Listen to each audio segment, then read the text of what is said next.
और आध्यात्म विज्ञान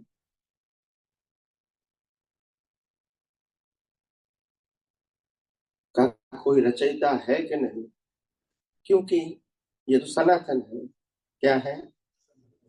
तो इसको कोई बनाने वाला नहीं है।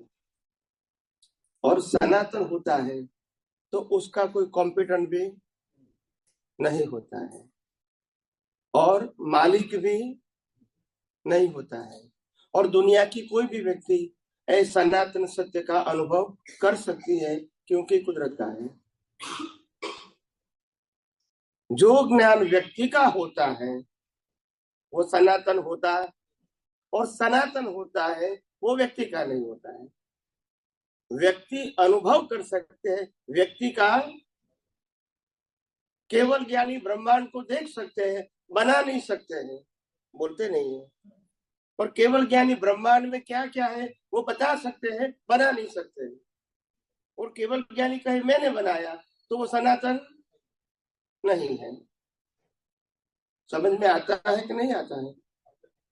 आज तक हिंदुस्तान में लोगों ने व्यक्तियों का ज्ञान ही जाना है और इसीलिए इतने संप्रदाय बने हैं। सनातन का संप्रदाय होता है, बोलते नहीं है। सनातन का संप्रदाय होता है। सनातन में नो डिवीजन कैसे बनाओगे? सनातन किसी का होता है तो डिवीजन बनेगा ना। तो सनातन की अनुभूति कोई भी व्यक्ति कर सकती है, क्योंकि उनका मालिक कुदरत है। कौन है? और सनातन, ये आध्यात्म विज्ञान सनातन सिद्धांतों के ऊपर आधारित है, कुदरती कानून के ऊपर आधारित है, यूनिवर्सल ट्रूथ है, कोई व्यक्ति का व्यू पॉइंट नहीं है। और इसीलिए सनातन को चैलेंज करने वाले कोई होते हैं नहीं है, स्वीकार नहीं करने वाले होंगे, चैलेंज नहीं कर सकते हैं। जैसे तीर्थंकर भगवंतों की बातें भी लोगों को समझ में नहीं आई, मगर चैलेंज नहीं कर सकते।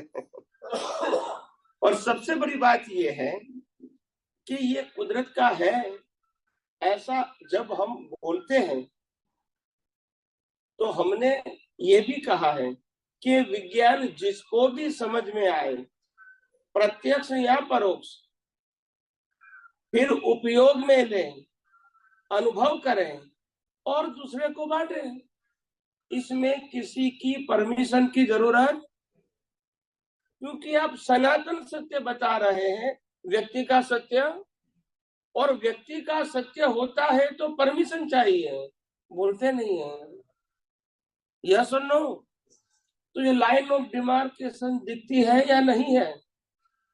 यहाँ आध्यात्म विज्ञान में सबको परमिशन है कि आप जितना विज्ञान समझो दूसरे को बता सकते हैं। और दूसरी बात, यहाँ सनातन सत्य का अनुभव करना है, व्यक्ति का अनुभव, व्यक्ति को फॉलो करना नहीं है।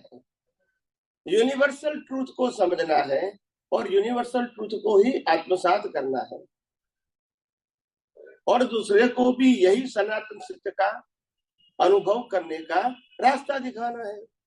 इसमें कोई व्यक्ति की बात, और इसीलिए सनातन सत्य के अंदर फॉर्मेट होता नहीं है, और जहां फॉर्मेट है वहां सनातन सत्य नहीं, सांप्रदायिक सत्य है। और मैंने फॉर्मेट किसको कहा है? जो मार्ग के अंदर एक भगवान का टाइटल होता है, एक गुरु का टाइटल होता है, एक मंदिर का टाइटल होता है, एक मंत्र का टाइटल होता है, किताबों का टाइटल होता है, संस्था का टाइटल होता है, रिचुअल्स होता है, वर्तमान गुरु शिष्य है और प्रोसेसन है। ये 9 चीजों को मैं फॉर्मेट बोलता हूँ, और 9 चीजों को फॉलो करने के वाले के पास साइंस नहीं होता है। फिर धर्म कोई भी क्यों ना हो, क्योंकि वो सनातन में आता है, वो संप्रदाय में आता है।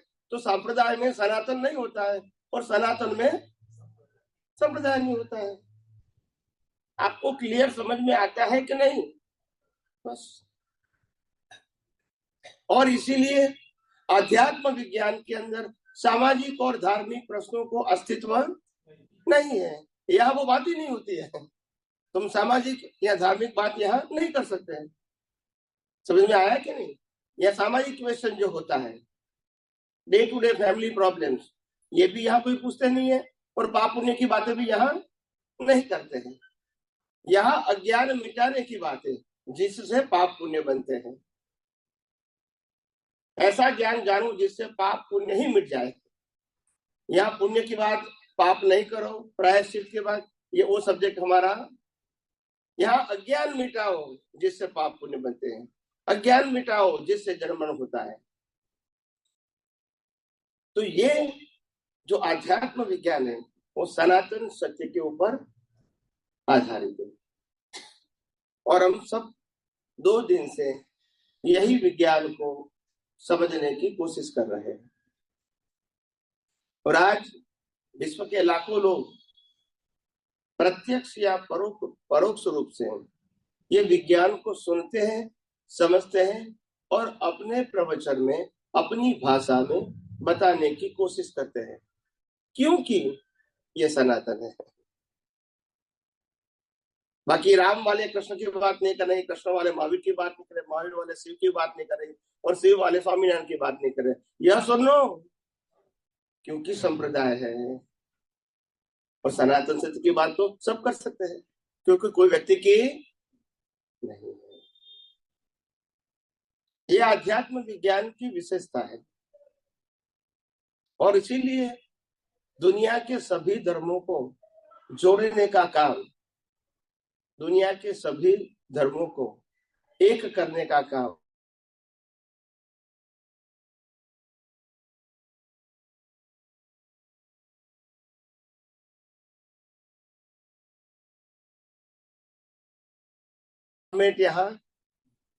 यहाँ हर बातें कुदरती कानून और कुदरती रचना के ऊपर आधारित है। यहाँ मन वचन का को क्या करना क्या न करना, ये आध्यात्म विज्ञान का विषय, क्योंकि मन वचन काया उनकी अवस्था मात्र कुदरती रचना है, तो इसलिए वो डिस्कशन का सब्जेक्ट नहीं है। यहाँ एक ही सब्जेक्ट है, आपकी दृष्टि या ज्ञान दर्शन कैसा होना चाहिए, जिससे प्रकृति और परमात्मा जो अलग है वो आप दृष्टि से उसको अलग रख सके, अलग अनुभव कर सकते। और प्रकृति और परमात्मा को अलग अनुभव करना, उसी का दूसरा नाम है परम विनय, और परम विनय से मोक्ष है। विनय से संसार है और परम विनय से मोक्ष है। तो ये आध्यात्म विज्ञान अपने आप आज साधु संत और सन्यासी जो भी है, जो भी धर्म के हैं, सब लोग सुनते हैं और अपने फॉलोअर्स को बताते भी है अपनी भाषा में। और मेरे को आनंद होता है कि कम से कम दुनिया के सामने डायरेक्ट या इनडायरेक्ट सनातन सत्य प्रेजेंट हो रहा है, जो किसी को बाधक नहीं है। समझ में आया ना सबको? बस आज लास्ट दिन है तो थोड़ा प्रश्न ज्यादा लेंगे। क्वेश्चन है कि हम लोग ऐसे बताते हैं कि आत्मा को हमने 2 पार्ट में डिवाइड किया है, मूल आत्मा, प्रतिष्ठित आत्मा। तो रियलिटी में वैसे 2 पार्ट है कि समझने में आसानी हो इसलिए उसको डिवीजन किया हुआ है। यस, आत्मा एक ही होता है, आत्मा में कोई डिवीजन नहीं है, मगर आत्मा की हाजिरी से और 2 डिवीजन प्रकट होते हैं, मूल आत्मा, प्रतिष्ठित आत्मा और मैकेनिकल आत्मा। ये मैकेनिकल आत्मा है। मैकेनिकल समझते हैं? हाँ समझते। हाँ समझता हूँ। प्रतिष्ठित आत्मा मतलब पुरुषार्थ करने वाला, और मूल आत्मा का मतलब कैटालिस्ट। ओके, कैटालिस्ट की हाजिरी में 2 प्रकट होता है। अगर कैटालिस्ट नहीं है तो मैकेनिकल भी नहीं रहेगा और प्रतिष्ठित भी नहीं रहेगा। ये दोनों उनकी हाजिरी से, अगर मूल आत्मा निकल गया तो उसको बॉडी नहीं कहेंगे, मर्दा कहेंगे। Now you understand? वो कुछ नहीं कर सकता है, तो उनकी हाजिरी तभी ये कर सकता है। तो ये मैकेनिकल आत्मा और प्रतिष्ठित आत्मा का अस्तित्व मूल आत्मा की हाजिरी से है, मूल आत्मा का भाग नहीं है, हाजिरी से है, नॉट पार्ट ऑफ। जैसे हम अपने छत के ऊपर सोलर लगा दे और सूर्य की किरण आएगी और सोलर चार्ज हो जाएगा, वो नॉट पार्ट ऑफ सन है, मगर सन की हाजिरी से ही सोलर चार्ज होता है, मगर वो सूर्य का हिस्सा नहीं है। फिर उससे फिर घर की बत्ती जलती है, उसका थर्ड फेज, फिर भी सूर्य से डायरेक्ट कोई कंसर्न नहीं है। तो समझ में आया ना? हाँ समझ में आ रहा है, मतलब लेकिन सूर्य और सोलर पैनल दोनों अलग अलग चीजें हैं। हाँ, ये भी अलग है, अलग है, अलग है, 100% कोई कनेक्शन नहीं है। प्रेजेंस बोला, पार्ट नहीं बोला। अच्छा, फिजिकली अलग अलग चीजें हैं 100%। इन प्रेजेंस ऑफ सोल प्रतिष्ठित आत्मा और प्रकृति होती है। अगर सोल नहीं है तो प्रतिष्ठित आत्मा भी नहीं है, प्रकृति भी नहीं है, उसको मर्दा बोलते हैं। प्रकृति तब बोलेंगे जब लाइव है, तो मुर्दे को प्रकृति नहीं। और पूछो कोई, और कोई प्रश्न है तो?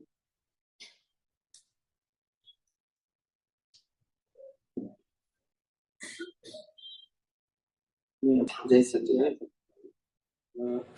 ऐसा कहने में आता है कि आत्मा सगुण साकार भी है और निर्गुण निराकार भी है। तो सगुण साकार आएगा तो हम अनुभव कर सकते हैं, लेकिन अगर निर्गुण निराकार है तो अनुभव कैसे कर सकते हैं? सगुण साकार भी है और निर्गुण निराकार भी है, ये दोनों सही बात है, ये दोनों सेंटेंस सही है। आत्मा खुद के गुणों से भरपूर है, क्या बताया?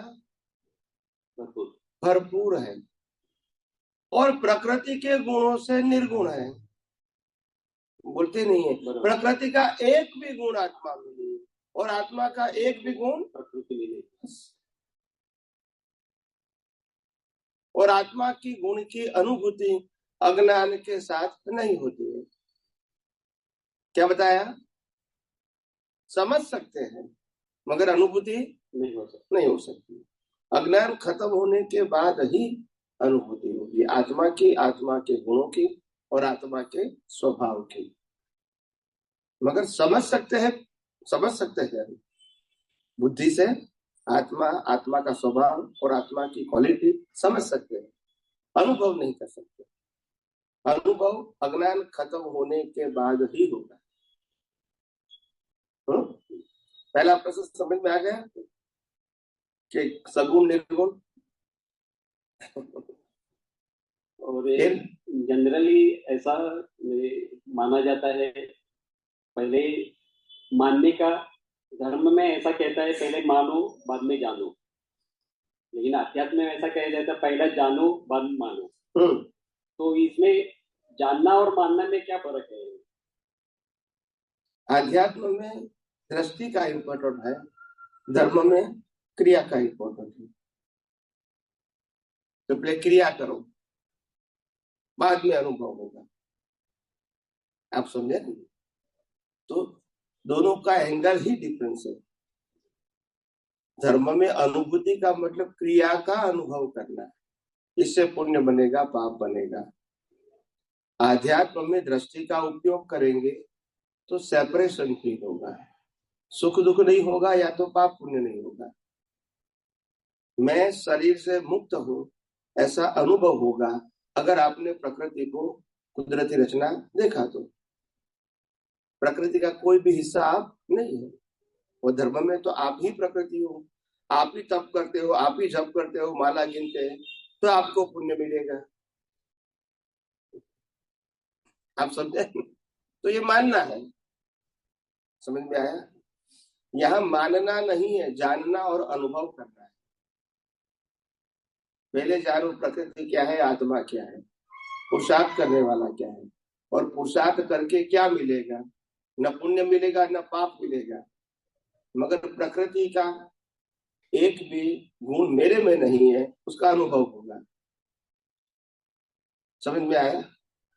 और प्रकृति का गुण मेरे में नहीं है, ऐसा अनुभव होगा। इसका मतलब है कि प्रकृति की आदि व्याधि उपाधि में आपको समाधि रहेगी।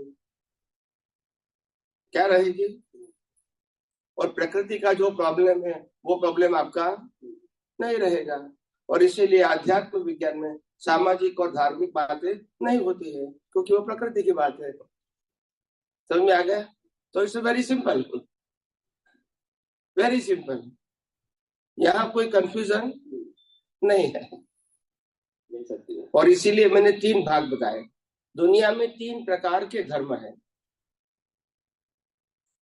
एक सामाजिक धर्म, एक सांप्रदायिक धर्म और तीसरा आध्यात्म विज्ञान। तो सामाजिक धर्म मानव धर्म के ऊपर आधारित है, ह्यूमैनिटी।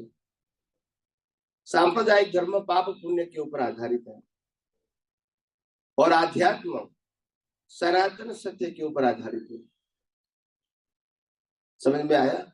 अगर हमको सनातन सत्य को फॉलो करना है तो फिर सांप्रदायिक धर्म और सामाजिक धर्म आपके लिए सिर्फ उदय कर्म रहेगा। और उदय कर्म के नाते आपको सिर्फ कुदरती रचना ही देखना है, उसमें आपको डीप में जाने की, समझने की जरूरत नहीं है। ये पाप है, ये पुण्य है, शुभ है, अशुभ है, ये मेरा है, तेरा है, ये मैंने किया, तुमने किया, ये मेरा भुगतान, तुम्हारा भुगतान, ये सब्जेक्ट यहाँ आएगा क्योंकि ये सब प्रकृति का गुण है और हमको प्रकृति से ही मुक्त रहना है। तो उसके गुण क्वालिटी में सब्जेक्ट रहेगा नहीं। समझ में आ गया? ओके। और कोई प्रश्न करना है? थोड़ा सा बेसिक है, सबको पहले भी सॉरी। कोई बात नहीं। आपने जब शुरुआत में कहा कि प्रकृति और परमात्मा में फर्क जानना जरूरी है, इसको थोड़ा और डिटेल में समझें। प्रकृति और परमात्मा के फर्क जानना मतलब, परमात्मा अविनाशी है, प्रकृति विनाशी है। परमात्मा चेतन है, प्रकृति जड़ है। परमात्मा अपने स्वभाव में है और प्रकृति कुदरत और कुदरती कानून और कुदरती रचना के ऊपर आधारित है। दोनों सब्जेक्ट क्या है? अलग है। तो पहले जानो, फिर पुरुषार्थ करोगे ना। दोनों सब्जेक्ट अलग है। अगर आपको आत्मा का अनुभव करना है तो प्रकृति में डूबने क्यों जाते हो? बोलते नहीं है। क्योंकि प्रकृति और परमात्मा, आत्मा दोनों फिलहाल तो हैंड इन हैंड ही चल रहे हैं। हाँ, फिर मेरे पास ही प्रकृति है और आत्मा वही प्रकृति में बसती है, इसलिए वो कंफ्यूजन हो जाता है कि प्रकृति और परमात्मा अलग कैसे करे, फर्क कैसे करे उसमें। देखो, सिंपल बात ये है कि ट्रेन में बैठने से हम ट्रेन तो नहीं बन सकते हैं। ट्रेन में बैठने से हम ट्रेन नहीं बन सकते हैं और ट्रेन में बैठकर हम ट्रेन चला भी नहीं सकते। जो चीज का काम, तो ट्रेन में बैठे जुड़े हैं, ट्रेन में बैठे हैं जुड़े हैं, मतलब ये नहीं है कि हम दोनों एक हैं। हम जिंदा है और ट्रेन जड़ है। यहाँ चेतन अलग है और मैकेनिकल चेतन अलग है। बॉडी मैकेनिकल चेतन है और आत्मा शुद्ध चेतन है। बस दोनों साथ में है। आत्मा स्वयं भू है और प्रकृति कुदरती कानून के अधीन है। आत्मा प्रकृति कुदरत ने दिया और कुदरत में समाएगी। आत्मा किसने दिया नहीं और किसी में समाएगा नहीं। तो दोनों साथ में रहने से तकलीफ क्या है? हमको यही तो रियलाइज करना है, साथ में है फिर भी कंपाउंड नहीं है। क्या बताया? साथ में है लेकिन कंपाउंड नहीं है। कंपाउंड नहीं है।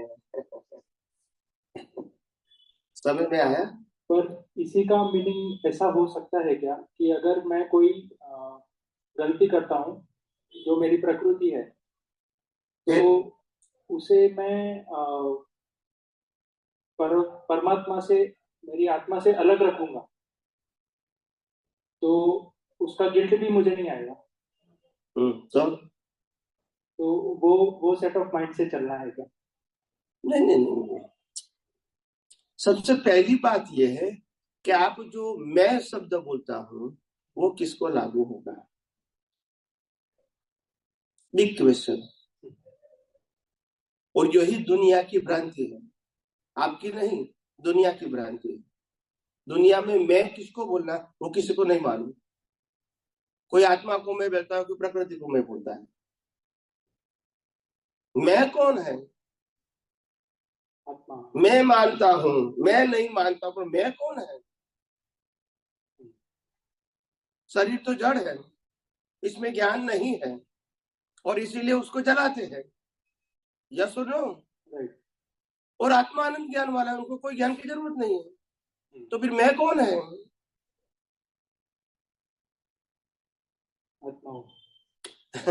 आत्मा कैसे बोलेगा मैं?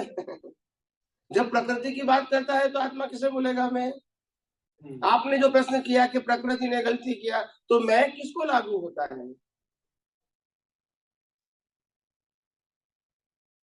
बोलिए। ओके, कोई की बात नहीं। शरीर और आत्मा के बीच एक लाइव ईगो है, लाइव ईगो, जो अस्तित्व को मानता है। इसको मानता है एग्जिस्टेंस। वो ये भी कह सकता है कि मैं शरीर हूं, वो ये भी कह सकता है कि मैं आत्मा हूं। दोनों में से कुछ भी कह सकता है, क्योंकि वो इन बिटवीन है। अज्ञानता से मैं शरीर हूं ऐसा भी बोल सकता है, और सनातन सत्य से मैं आत्मा हूं वो ही बोल सकता है। मतलब बोल सकता है मतलब समझ सकता है। आप समझे? तो जो समझने वाला है वो तो शरीर आत्मा दोनों में से कुछ नहीं है, तो वो क्यों कहेंगे कि मैंने गलती किया या नहीं किया? और आत्मा ने तो किया नहीं है, और मैंने भी नहीं किया है, प्रकृति ने किया है, और प्रकृति कुदरत की है। चलाता भी कुदरत है, रहेगा भी। आप समझे? और ये प्रकृति कुदरत पिछले अवतार के कर्मों के प्रोग्राम से चलाती है। इसमें शरीर भी क्या करेगा?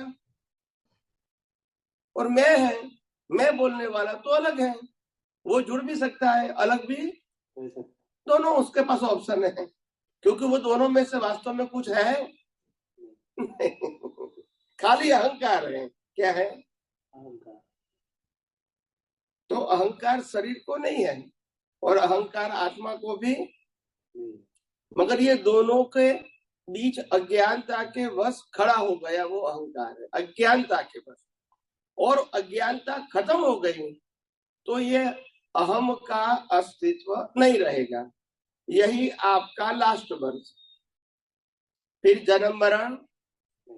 क्योंकि अहंकार नहीं है तो कर्म भी बनेंगे, और कर्म नहीं बनेंगे तो बॉडी नहीं मिलेगी। तो जो ये बॉडी लेकर आए वो खत्म हो जाएगी, आत्मा कहाँ जाएगा? मोक्ष में जाएगा। समझ में आया? समझ में आया? पूछो दूसरा प्रश्न।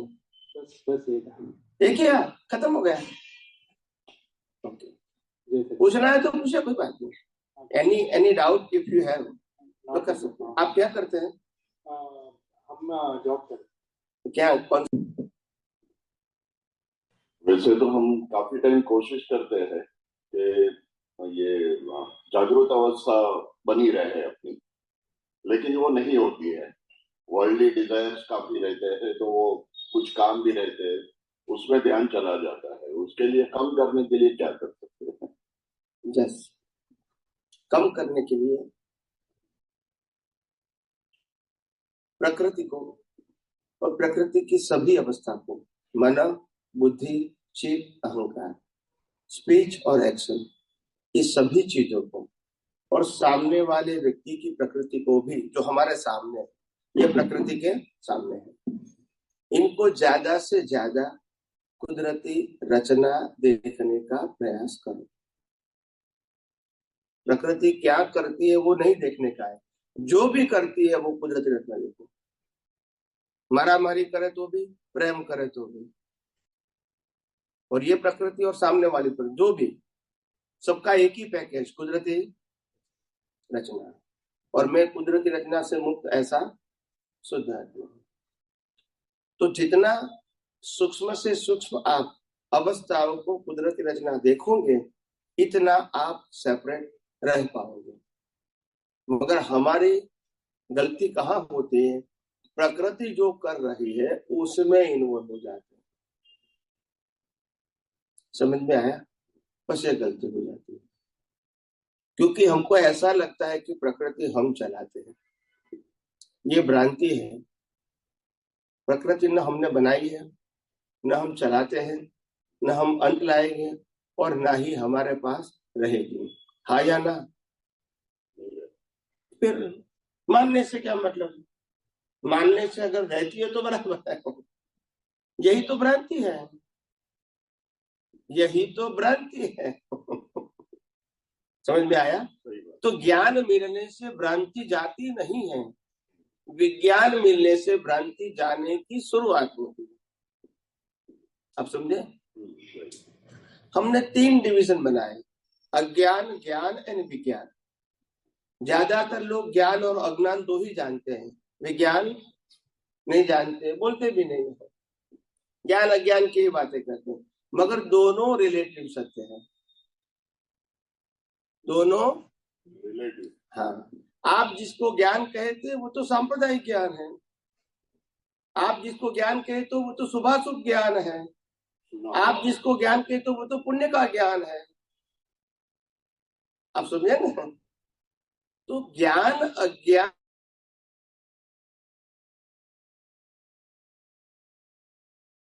ज्ञान का मतलब होता है यूनिवर्सल ट्रूथ। किसी का व्यू पॉइंट नहीं रहेगा। आप कहते हो मैं भगवान महावीर को मानता हूं, ये मेरा ज्ञान है, तो वैष्णव कहते हम नहीं मानते, हम कृष्ण को भगवान मानेंगे। तो व्यू पॉइंट हो गया ना, क्या सनातन हुआ? आप कहते हैं मैं आरती करूंगा, पूजा करूंगा तो पुण्य होगा, वो कहता है मैं उसको आरती पूजा कर तो पुण्य होगा, फिर व्यू पॉइंट हो गया। आप कहते हैं मैं तप जप करता हूँ, वो कहता है तुम्हारे उपवास अलग हमारे उपवास अलग, फिर व्यू पॉइंट हो गया। आप कहते मैं ये किताब पढ़ता हूँ, वो बताए मैं ये किताब पढ़ता हूँ, फिर संप्रदाय हो गया, फिर व्यू पॉइंट हो गया। आप कहते मैं गुरु को मानता हूँ, वो कहता है मैं गुरु को मानता हूँ, फिर व्यू पॉइंट हो गया। तो सनातन सत्य कहाँ है ज्ञान अज्ञान में? यस और नो? तो यूनिवर्सल ट्रूथ से ही परमानेंट सॉल्यूशन होता है, क्योंकि वो व्यू पॉइंट नहीं है, और व्यू पॉइंट से कभी परमानेंट सॉल्यूशन नहीं मिलता है। पाप पुण्य होता है, सॉल्यूशन नहीं मिलता है। आज दुनिया के सभी धर्मों को अनुसरण करने वाले आज सब पजल में ही डिसॉल्व हो गए। यस और नो? क्योंकि वो यूनिवर्सल ट्रूथ जानते हैं, तो इसीलिए पजल में डिसॉल्व हो गए। आप समझे ना? और अगर आप यूनिवर्सल ट्रूथ जानते हैं तो आप पजल को ही डिसॉल्व कर सकते हैं। That is the difference.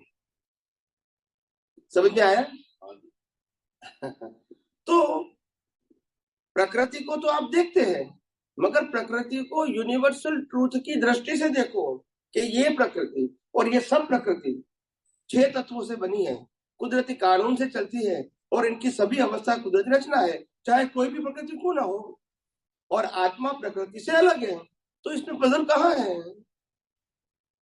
इसमें व्यू पॉइंट कहाँ है? यही तो सनातन सत्य है। यस और नो? वही, लेकिन होश नहीं रहता है। नहीं, होश नहीं रहने का कारण कोई भी एंगल से आप प्रकृति की अवस्था के बहाव में बह जाओगे तो पजल तो खड़ा होगा, नहीं होगा? तो फिर मैंने तो देखने को कहा, कुदरती रचना, प्रकृति को कुदरती रचना देखने को कहा, प्रकृति के अंदर इन्वॉल्व होने को तो नहीं कहा। और दूसरी बात, प्रकृति हम नहीं है और चलाने वाले भी नहीं है, तो फिर इन्वॉल्व होने से क्या फायदा? ये प्रकृति श्वास लेती है, वो भी अपने आप लेती है हमारे प्रयास से, और श्वास से ही प्रकृति को हम जिंदा कहते हैं, बराबर के नहीं? तो जब प्रकृति का जो अस्तित्व है श्वास लेने का, वो भी हमारे हाथ में है, तो फिर जिस श्वास के आधार से मन वचन काया चलता है वो हमारे हाथ में हो सकता है। यही तो भ्रांति है। फिर इन्वॉल्व होने की क्या जरूरत है? हम कुछ कर सकते हैं तो बराबर। राम भी रावण को समझाने में फेल नहीं हुए, और कृष्ण भगवान दुर्योधन को समझाने में फेल हुए, और महावीर गोसालक को समझाने में फेल हुए, फिर भी जीवन में सक्सेस हुए। क्योंकि उन्होंने ये सभी अवस्था कुदरती रचना देखी। और हम कहते हैं हम सफल हुए निष्फल हुए, तो बड़े पजल शुरू हो गए। नहीं समझ में आया क्या? नहीं पूछिए और प्रश्न हो गया? नहीं, वही प्रश्न है मेरा। तो धीरे धीरे अपनी दृष्टि को पहले सनातन सत्य वाली बनाओ, फिर वही दृष्टि का उपयोग करो। सनातन सत्य में पजल नहीं है, मगर रिलेटिव सत्य में पजल है, और पजल का सॉल्यूशन नहीं है, क्योंकि सबका व्यू पॉइंट है। तो सॉल्यूशन कैसे आएगा? तुम कहते हैं कि रात को कम खाना चाहिए, लोग कहते हैं ज्यादा खाना चाहिए क्योंकि नींद नहीं आती है। अभी कौन सही? साधु भगवान कहते रात को तो खाना ही नहीं चाहिए। अभी तीनों में से कौन सही? बोलते नहीं है, सब अपनी अपनी जगह पे, क्योंकि व्यू कोई सनातन सत्य, तो उसका पजल सॉल्व कैसे होगा? होगा नहीं होगा। तो तुम रिलेटिव सत्य से पजल सॉल्व करने जाओगे तो होगा। तो सनातन सत्य यही है कि तीनों की प्रकृति कुदरती रचना है, तो खत्म हो गई। नहीं खाता है वो भी कुदरती रचना, कम खाता है वो भी, और ज्यादा खाता है वो भी, तो भी पजल है ही नहीं ना। बोलते नहीं है। नहीं, कुछ क्वेरी है तो बताइए, या कुछ अंडरस्टैंड समझ में नहीं आता है तो बताइए। तो सनातन सत्य में तो कोई पजल होता ही नहीं है। जब तुम रिलेटिव सत्य में जाओगे तो पजल रहेगा ही, खुद ही टेम्पररी है, खुद ही व्यू पॉइंट है, तो फिर पजल रहेगा ही। समाज में दुनिया का मतलब the world is the puzzle, ये दुनिया में the world is the puzzle it self create होता है। करना नहीं है, हो जाता है, क्या करेंगे? क्योंकि ये दुनिया के अंदर हमारे आने के बाद जो कुछ भी परिस्थितियां बनती है वो हमारी इच्छा के मुताबिक नहीं होती है, तो पजल तो रहेगा। मगर पजल का सॉल्यूशन यही है कि जिन प्रकृति की अवस्था जो बनती है, वो प्रकृति और अवस्था दोनों कुदरती रचना है, और वो हमारी प्रकृति और अवस्था नहीं है। प्रकृति भी कुदरत की, अवस्था भी कुदरत की, और हम तो शुद्धात्मा है। तो फिर अवस्था में इन्वॉल्व होने की जरूरत क्या है? अच्छी है या बुरी है? क्यों इन्वॉल्व होते हो? और सिद्धांतिक बात यह है कि हर प्रकृति जन्म के साथ ही एवरी मोमेंट एक्सपायर हो रही है विदाउट चॉइस। यस कि नो? जो प्रकृति खुद ही खत्म हो रही है, इनको खत्म करने की जरूरत है? अपने आप ही होती है। आप समझे ना? और कई लोग कहते हैं त्याग करो। तुम्हारा क्या है तो त्याग करोगे? तुम्हारा तो आत्मा के सिवा कुछ है तो क्या त्याग करोगे?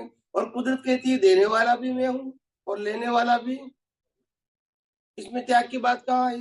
शरीर भी मैंने दिया है, ले लूंगा, और शरीर के साथ सत्ता संपत्ति संबंध साधन तो दिया है, वो भी। इसमें त्याग की बात कहाँ आई? जो कंपलसरी है, ऑप्शन है ही नहीं, उसमें त्याग की बात कहाँ आई? आप समझे ना? तो ये नहीं जानते तो फिर पजल रहेगा। आप समझे ना? ओके ओके,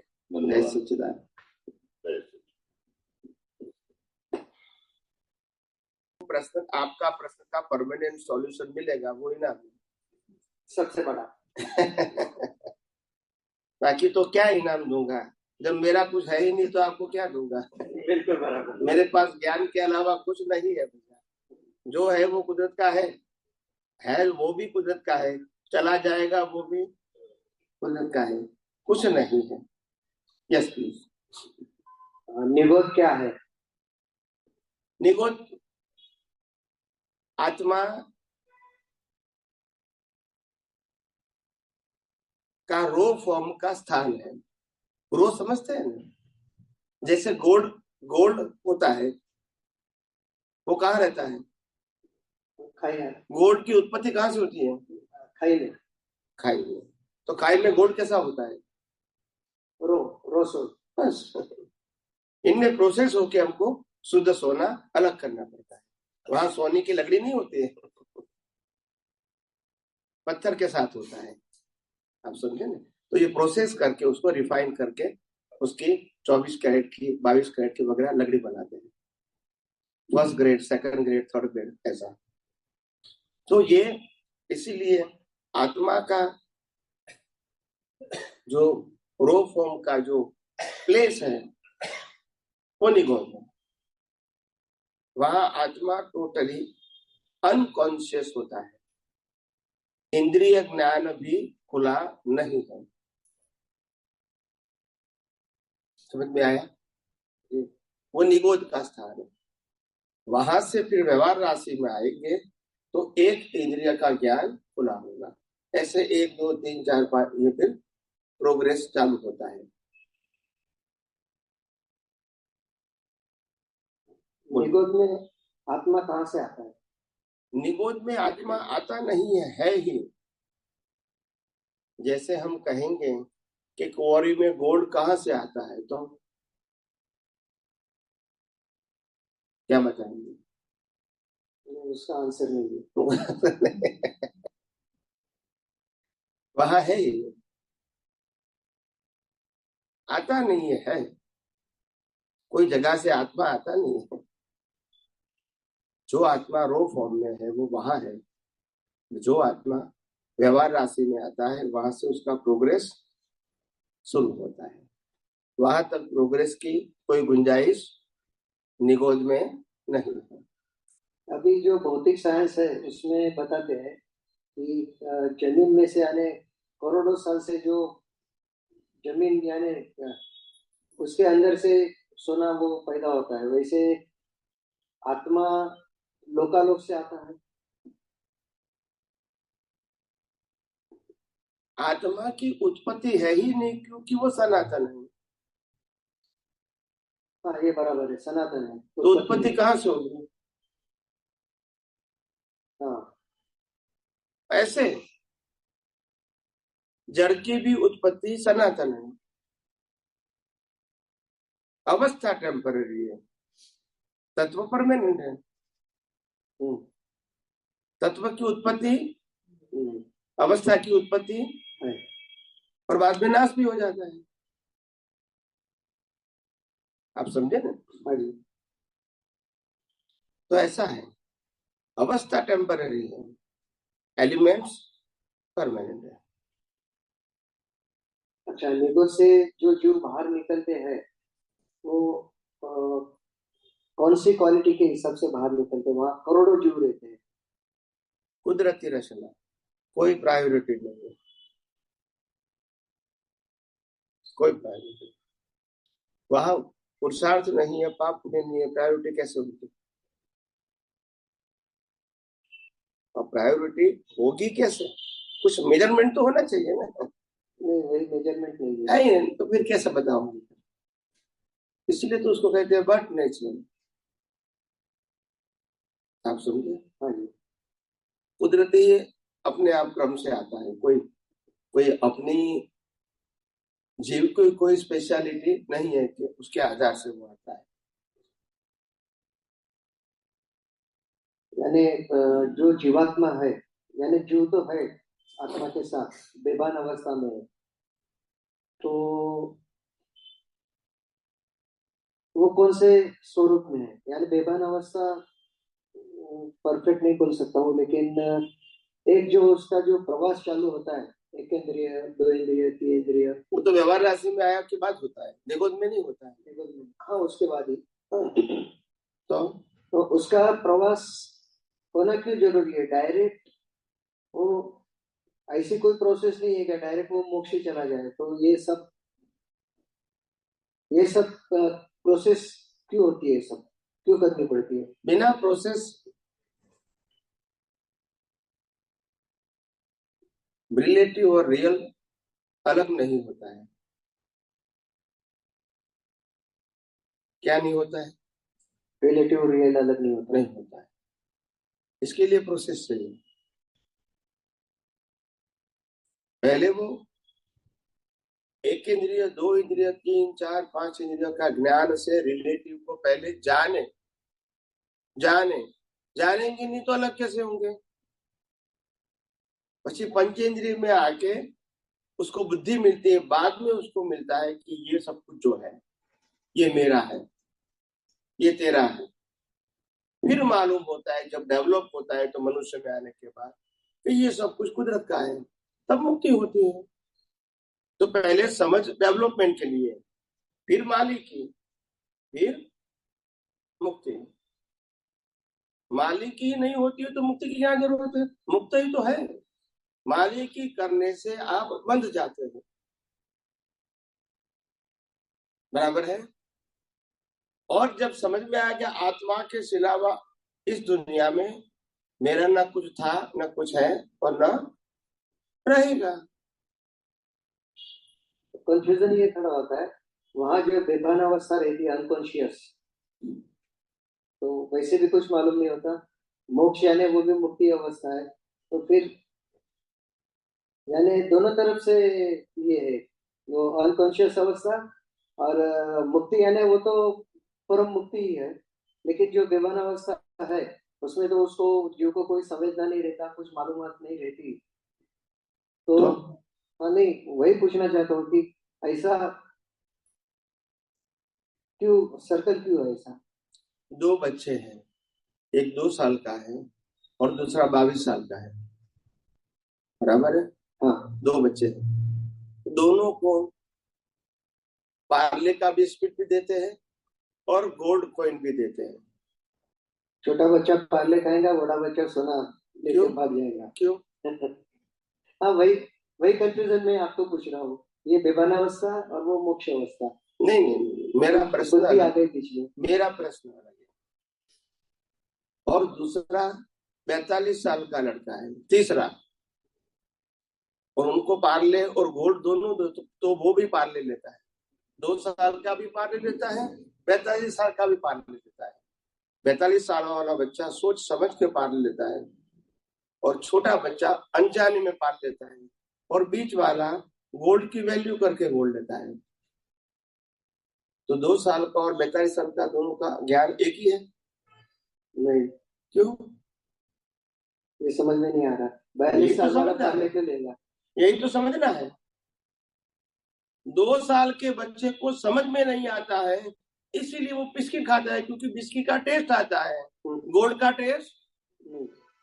और 42 साल के व्यक्ति है, वो वैरागी है, उनको आत्मा की अनुभूति करने है, इसलिए गोल्ड की वैल्यू है, उनको खाने के लिए बिस्किट चाहिए।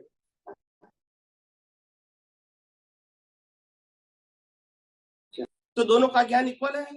नहीं। फिर भी क्रिया तो इक्वल है जी। तो क्रिया इक्वल होने से ज्ञान इक्वल होता है, ऐसा साबित नहीं। समझ में आया जी? वो अज्ञानता से नहीं लेते हैं और वो जानते हैं फिर भी उसकी वैल्यू नहीं करते, क्योंकि आत्मा की वैल्यू है। और 22 साल के बच्चे को आत्मा की वैल्यू नहीं है, गोल्ड की वैल्यू है। अभी आप समझे? तो यहाँ अज्ञान से जो होता है, यहाँ ज्ञान से होता है। यहाँ ज्ञान से वैराग्य है, यहाँ वैराग्य नहीं है, अज्ञान है। 2 साल के बच्चे गोल्ड का बिस्किट नहीं लेता है, वो वैराग्य नहीं है, वो गोल्ड की कीमत नहीं जानते हैं। और यहाँ गोल्ड की कीमत जानने के बाद भी नहीं लेते हैं, क्योंकि वैराग्य है। तो डेवलपमेंट किसको कहोगे? 2 साल के बाद 45 साल को? 42 साल। कैसे समझ में आ गया? आपने दिखता है तो इक्वल, आपने समझा इसलिए आया। तो ऐसा इक्वल नहीं है। आपने जो किया था ना, इक्वल नहीं। आपने कहा था कि निगोत्ता जी और लास्ट वर्ग का जीव कैसे बोलते इक्वल है? तो ये प्रोसेस की क्या जरूरत है? प्रोसेस की जरूरत है। वही कहा कि वहां भी वो पढ़ा है, ऊपर जाके भी पढ़ा रहेगा, तो ये फिर यानी ये कंफ्यूजन था, क्लियर हुआ। ये सभी परीक्षा पास करके गया है और इनकी तो अभी एग्जाम शुरू ही नहीं है। एक व्यक्ति, मैं एग्जांपल देता हूँ, एक व्यक्ति पढ़ता स्कूल में जाता ही नहीं है और इसीलिए एग्जाम का प्रश्न है नहीं और पास फेल का प्रश्न नहीं है। दूसरा प्रश्न, ग्रेजुएट हो गया इसीलिए पास भी हो गया तो अभी कॉलेज में जाता है, तो ये भी नहीं जाता है पढ़ने के लिए, ये भी नहीं जाता है, दोनों इक्वल है? क्यों दोनों नहीं जाते हैं? बोलते नहीं है। प्रोसेस में से आया ना शब्द, तो मोक्ष में जाता है, प्रोसेस से जाता है। उनकी तो प्रोसेस ही नहीं हुई। या सुनो, तो मैच्योर किसको कहेंगे? जो स्टेप बाय स्टेप हाँ, प्रोसेस से बाहर निकला। अभी ये सब एग्जाम्पल आप किताबों में ढूंढोगे तो नहीं मिलेगा। ये किताबों का ज्ञान थोड़ी है, ये तो लाइफ ज्ञान है। और एक प्रश्न है, बोलिए। कि मोक्ष में जाने के बाद शशिकांत जी फैन नाम नहीं है इसमें, उसको मालूम है मतलब भी में आ सकता है जी? नहीं आ सकता।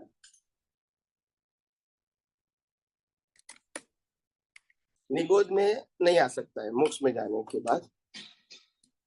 इसमें लिखता है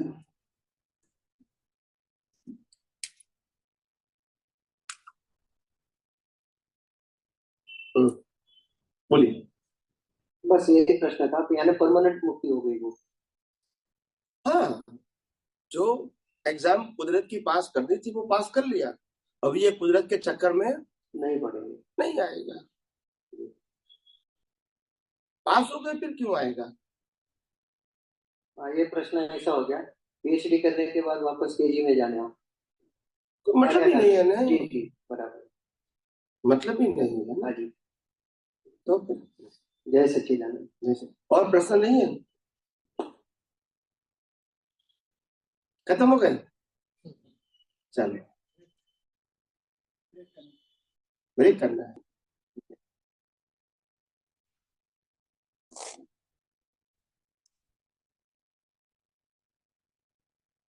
અનેક કાળચક્રો પછી ઉતરતા અને ચડતા અનેક કાળચક્રો પછી આ ભરત ક્ષેત્રના ભારત દેશે દક્ષિણ ભારતે મહારાષ્ટ્ર રાજ્ય જીર્ણોદ્ધારક પ્રત્યક્ષ પ્રગટ અનુભવી જ્ઞાની પુરુષનો સુસ્વાગતમ સુસ્વાગતમ અને સુસ્વાગતમ। આપના ચરણોમાં कोटि कोटि वंदन। सभी साइंटिस्ट, मुमुक्षु और जिज्ञासु की तरफ से जय सच्चिदानंद।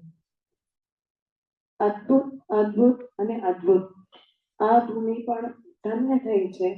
કુદરત આપણો ખૂબ ખૂબ ખૂબ આભાર માને છે। સાથે સાથે હિરણ પરિવાર અને રાજપાલ પરિવાર પણ આપના સદૈવ ઋણી રહેશે।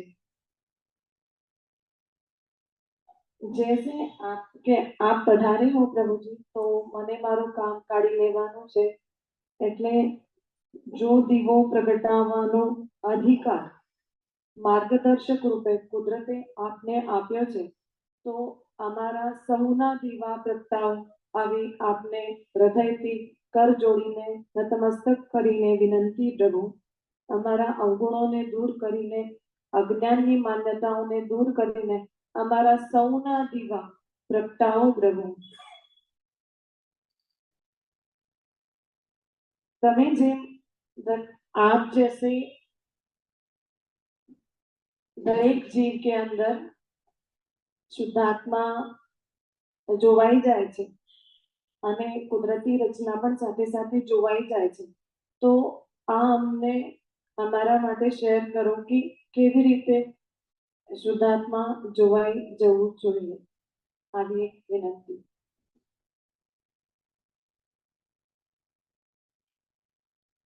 हम जितनी अवस्थाओं को स्थूलतम से सूक्ष्मतम तक की जितनी भी अवस्थाओं को हम कुदरती रचना देख सकते हैं, इसका मतलब ये है कि हम इससे अलग हैं। और दूसरी बात, कुदरती रचना भी दिखता है क्योंकि आत्मा की प्रकाश की हाजिरी में वो दिखता है। तो दोनों है, आत्मा भी है, आत्मा का प्रकाश भी है, और प्रकाश के अंदर लाइव ईगो स्थूलतम से सूक्ष्मतम के तक की सभी अवस्थाओं को जितनी बारीकाई से अगर वो कुदरती रचना देख सकता है तो उनको आध्यात्म के मार्ग में आगे बढ़ने के लिए या अपना डेवलपमेंट बढ़ाने के लिए और कोई ज्यादा श्रम या पुरुषार्थ करने की आवश्यकता नहीं है, मगर क्योंकि अनादि काल के अभ्यास के कारण हम प्रकृति की कोई भी अवस्था में जुड़ जाते हैं और वो भ्रांति से हमारी अवस्था मान लेते हैं, इसीलिए हम अलग होते हुए भी अलग महसूस नहीं करते क्योंकि हम जुड़ जाते हैं। अगर विचार अच्छे बुरे आए, हम जुड़ गए कि विचार बहुत अच्छे हैं, ये बहुत बुरे विचार हैं, विचारों से भी जुड़ जाते हैं। तो हमको समझ में नहीं आता है कि विचार करने का स्वभाव शरीर का एक हिस्सा है, जो मन है वो करता है। तो हमको तो शरीर और शरीर के कोई हिस्सा के साथ कोई कंसर्न है ही नहीं, ये हमारा स्वरूप है। फिर उसमें जुड़ने की, उसमें ओपिनियन देने की, उनकी असरों लेने की क्या आवश्यकता है जब हम है ही नहीं और हमारा भी नहीं है फिर। मगर क्योंकि अनादि काल के अभ्यास से हम सब ऐसी अवस्थाओं में अलग रहना चाहिए मगर रह सकते नहीं है। तो प्रश्न क्रिया की नहीं है, प्रश्न प्रैक्टिस की है। ज्यादा से ज्यादा प्रैक्टिस बढ़ाओ। ये नहीं है कि आपकी क्षमता क्या है, मगर प्रैक्टिस बढ़ाओगे तो आपकी देखने की, जानने की और अलग रहने की क्षमता बढ़ेगी। जैसे मैं एग्जांपल दूं, फिजिकल एग्जांपल, ताकि आपको समझने में आसान हो जाए। एक व्यक्ति 25 साल की है, वो आज 5 दंड बैठक करता है, कल 7 करेगा, ऐसे रोज 2-2 बढ़ाते हैं, ज्यादा नहीं तो 365 के दिन बाद में कितनी होगी? काफी हो जाएगी। आप समझे? मगर पहले ही दिन 700 करने लगे तो नहीं, ऊपर पहुंच जाएगा। हाँ। तो प्रैक्टिस से आदमी पावरफुल होता है, चमत्कार नहीं होता। हम कितनी अवस्थाओं को कुदरती रचना देख सकते हैं, और कुदरती रचना देखने का मतलब क्या है? क्योंकि वो हम नहीं है, हमारा नहीं है, और हमारी जिम्मेदारी भी नहीं है। सिर्फ देखना है कुदरती रचना, कुछ करना नहीं है, कुछ बदलना नहीं है। तो देखने की प्रैक्टिस करो। अभी तक करने की, सुधारने की, परिवर्तन करने की हमने अपने जीवन में प्रयास किया अज्ञानता के वश। अभी समझ में आता है कि प्रकृति तो कुदरत की है, चलाते भी कुदरत है, हम क्या कर सकते हैं बताइए? आप समझे कि नहीं? प्रकृति को सुधार सकते ये मान्यता ही भ्रांति है, क्योंकि वो तो हमारी नहीं और हमारे हाथ में भी नहीं है। जैसे 5 पांडव थे, बराबर है? पांडव कितने थे? इसमें सबसे बड़ा कौन था? वो युधिष्ठिर को हम कैसे जानते हैं? धर्मराजा। वो धर्मराजा का मतलब एक रिस्पेक्टेड स्टेटस है, करेक्ट? वो धर्म राजा जुगटू खेलने गए बैठे, हाँ के ना। हाँ, और धर्म राजा ने अपनी पत्नी को भी दाव में लगा दिया, बोलते नहीं है। तो इसको धर्म राजा कहेंगे कि अधर्म राजा, बोलते नहीं है। फिर भी वो तो मोक्ष में गए, प्रकृति नहीं सुधारी, बोलते नहीं है। राम ने रावण के साथ युद्ध किया, पूरी रावण की फैमिली खत्म कर दिया, उन्होंने तो नहीं सुधारी, वही अवतार में मोक्ष में गए। यस और नो? महाभारत में अर्जुन ने कौरवों की पूरी फैमिली खत्म कर दिया, नहीं सुधारी प्रकृति खुद की, मोक्ष में गए, बोलते नहीं है, हाँ क्या ना। तो प्रकृति सुधारना हमारा सब्जेक्ट है, प्रकृति से मुक्त रहना हमारा सब्जेक्ट है। मगर कई अवतारों से सामाजिक और धार्मिक मान्यता के आधार से प्रकृति को सुधारने में ही लगे हैं, और कुदरत लोगों को पागल कहती है। जो प्रकृति मेरी है, जो मैं चला रहा हूं, जिसको मैं जला रहा हूं, लोग इनको सुधार रहे हैं, ये पागल नहीं तो क्या है? सही बात है। मैंने ही बनाई है, मैं ही चला रहा हूं और मैं ही जला रहा हूं, तुम्हारे सुधारने से कोई फर्क नहीं पड़ता, जलना ही है, यस, बोलते नहीं है। और ये प्रकृति दूसरे अवतार में आएगी नहीं, क्यों? खामखा मेहनत करते हो, जो तुम नहीं हो तुम्हारे हाथ में नहीं है, तुम्हारी भी नहीं है। इतना मेहनत करते फिर बोलते हम थक जाते, थक ही जाओगे ना, कर सकते नहीं है, फिर प्रयास करने से क्या मतलब? समझ में आया ना? जी, प्रयास ये करो कि हम प्रकृति और प्रकृति की अवस्थाओं से मुक्त है, इसकी अनुभूति करने का प्रयास करो। प्रकृति में इन्वॉल्व होके बदलने का, सुधारने का प्रयास करोगे, कभी सफल नहीं होंगे, नहीं होगे। जी, जब तुम्हारी नहीं है, तुम्हारे हाथ में नहीं है, तो सफलता निष्फलता की बात ही कहाँ है? तुम मान बैठे हो कि प्रकृति मेरी है, मैं चला रहा हूं, ऐसा मानते हो, मगर ऐसा है नहीं। हम अज्ञानता से जो अहंकार है उसको कम करने का प्रयास करते हैं, लोकांतिक भाषा में सुन के कई बार, तो इसीलिए हम उसको चेंज करने जाते हैं। अदरवाइज हम वो मान का, अभिमान का हार पहनने जाते हैं। पर कई बार हम सामने आपको देखते हैं कि आप इतने सरल और सहज हैं, तो कैसे है? अभी तक, आज तक मुझे लग रहा था कि मान को चेंज करना है या डिमोलिश वो अहंकार को चेंज करना है, पर उसको कुदरती रचना जैसा है वैसा देखना है, देखना ही है, इस तरह से उसको समझना है, तो वो अहंकार ऑटोमेटिकली कट हो रहा है। जो हम अहंकार को कट करने के लिए कुछ अलग ही प्रोसेस कर रहे थे, इसी को अज्ञान मान्यता बताएंगे, हमें वो प्रोसेस ही पता नहीं थे। अहंकार को खत्म नहीं करना था, अहंकार को शुद्ध करना था। शुद्ध का मतलब विदाउट बिलीफ, क्या बताया? विदाउट बिलीफ, तो उसका अस्तित्व खत्म हो जाएगा। बिलीफ वाला अहंकार का ही अस्तित्व है, यस, चाहे शुभ है चाहे अशुभ है। जब बिलीफ ही नहीं रहेगी तो अहंकार कैसे रहेगा? शुद्ध ही रहेगा। तो इसीलिए अहंकार जोखिम नहीं है, मगर अहंकार के साथ अज्ञान बिलीफ जुड़ी है, वो जोखिम है। अज्ञान मान्यता, रॉन्ग बिलीफ, वो जोखिम है। जी, संसार जोखिम नहीं है, क्योंकि संसार कुदरत का है।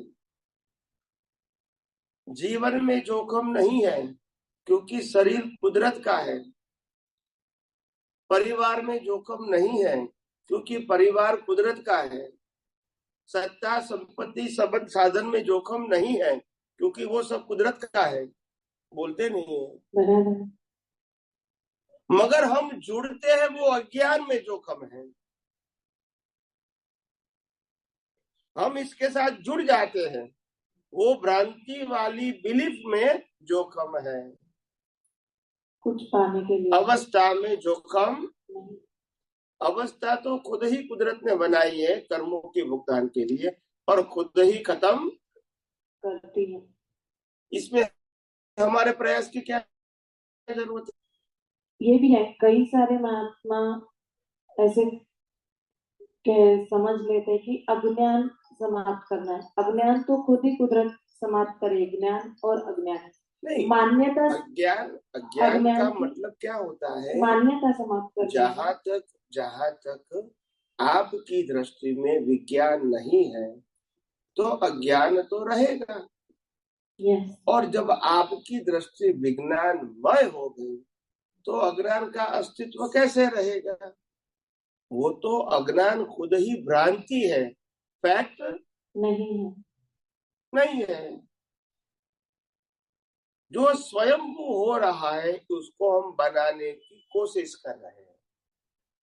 जो खुद ही समाप्त होता है इसको हम सुधारने की, बदलने की कोशिश कर रहे हैं। जी, जो रात हुई है वो सुबह हमारे प्रयास से नहीं होगी, अपने आप होगी।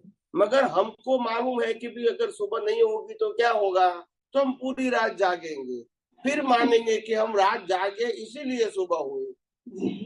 तो उसमें क्या करेंगे? कोई ऐसी भ्रांति से क्या करेंगे? ये दुनिया में ऐसी ही भ्रांति चलती है। व्यवहार में भी एक दूसरों के साथ ऐसी ही भ्रांति चलती है। एक हस्बैंड वाइफ थे, तो हस्बैंड अहंकारी थे, तो बोला मैं ही घर का राजा हूं, मेरे हुक्म चलना चाहिए, मैं ही सब कुछ हूं।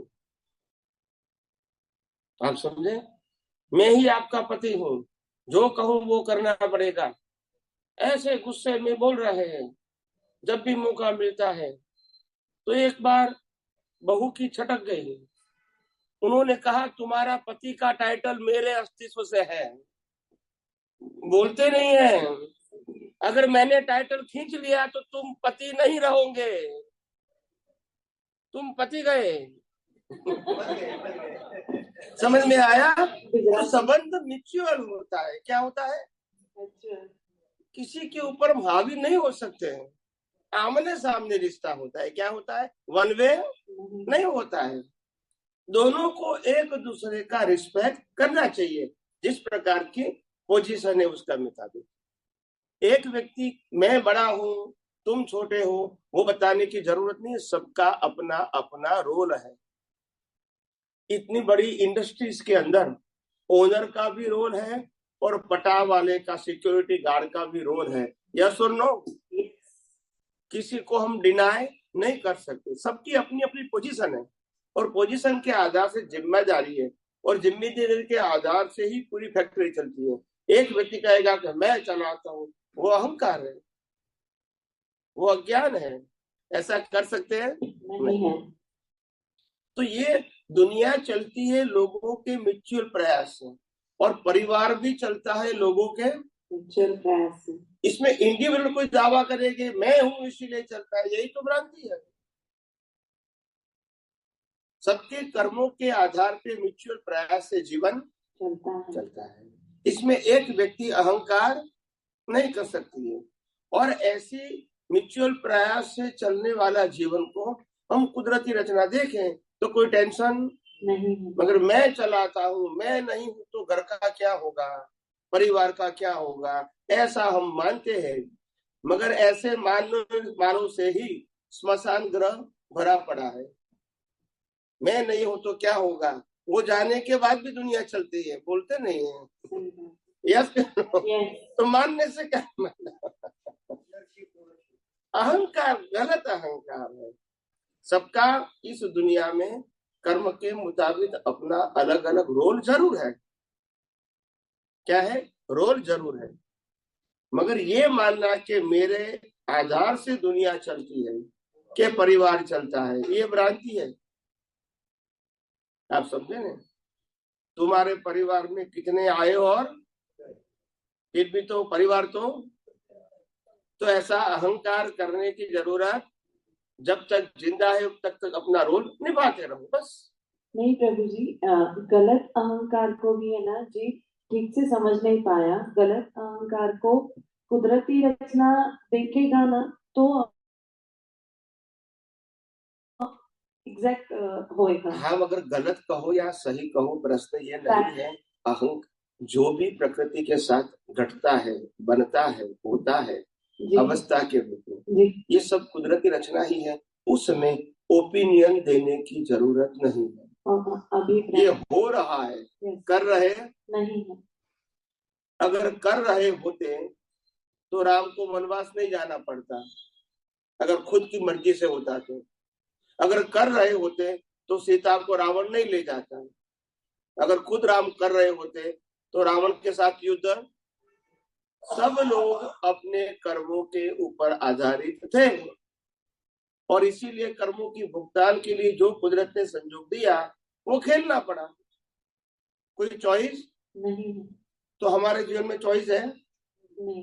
बस। तो फिर चॉइस नहीं है तो सभी अवस्थाओं को कुदरती रचना मानने में, देखने में, समझने में, स्वीकार करने में क्या तकलीफ?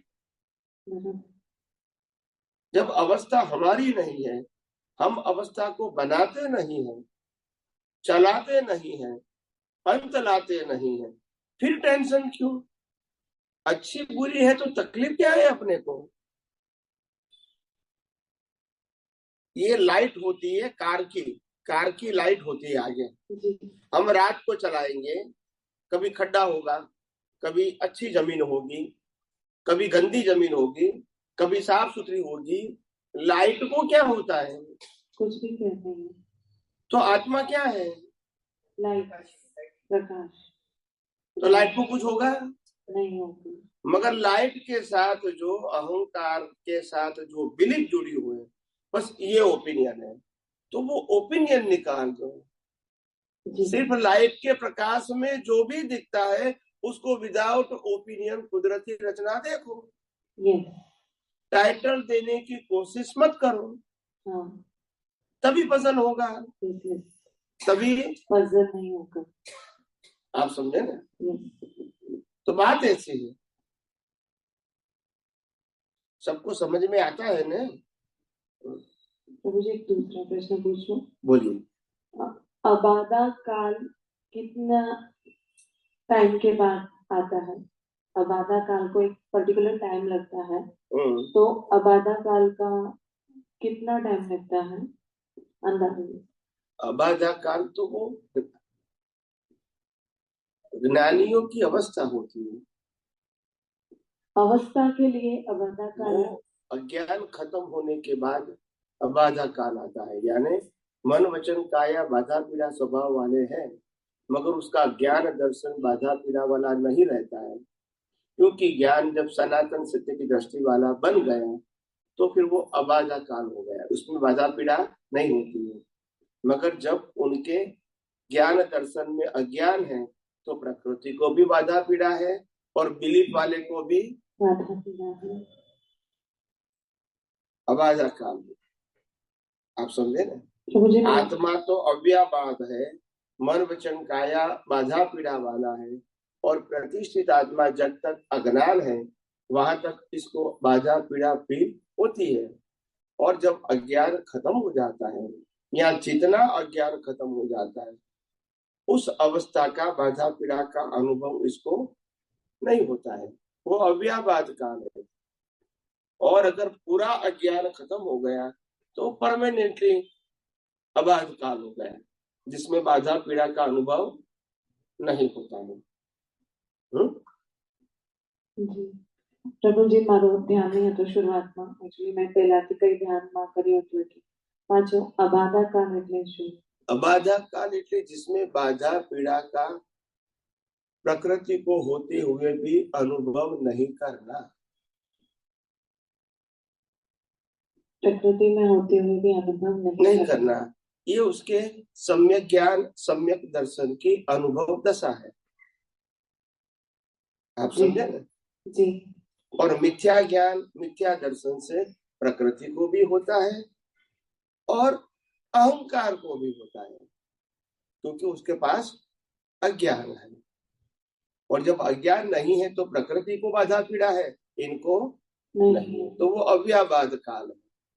और कभी ज्ञानियों को थोड़े समय के लिए रहता है, ज्यादा समय के लिए रहता है, और जब अज्ञान खत्म हो जाता है तो परमानेंट रहता है। शरीर होते हुए भी लास्ट बर्थ में पूरी लाइफ अबाधा काल है, क्योंकि अज्ञान नहीं है। और प्रकृति को होता है, वो तो कुदरती रहता है। आप समझे ना? जी। आपको वो क्या जानना था? नहीं, मैं कई बीजू समझती हूँ। ओके। पहला जय सच्चिदानंद। जय सच्चिदानंद। और कोई प्रश्न नहीं? स्वामी जी जय सच्चिदानंद।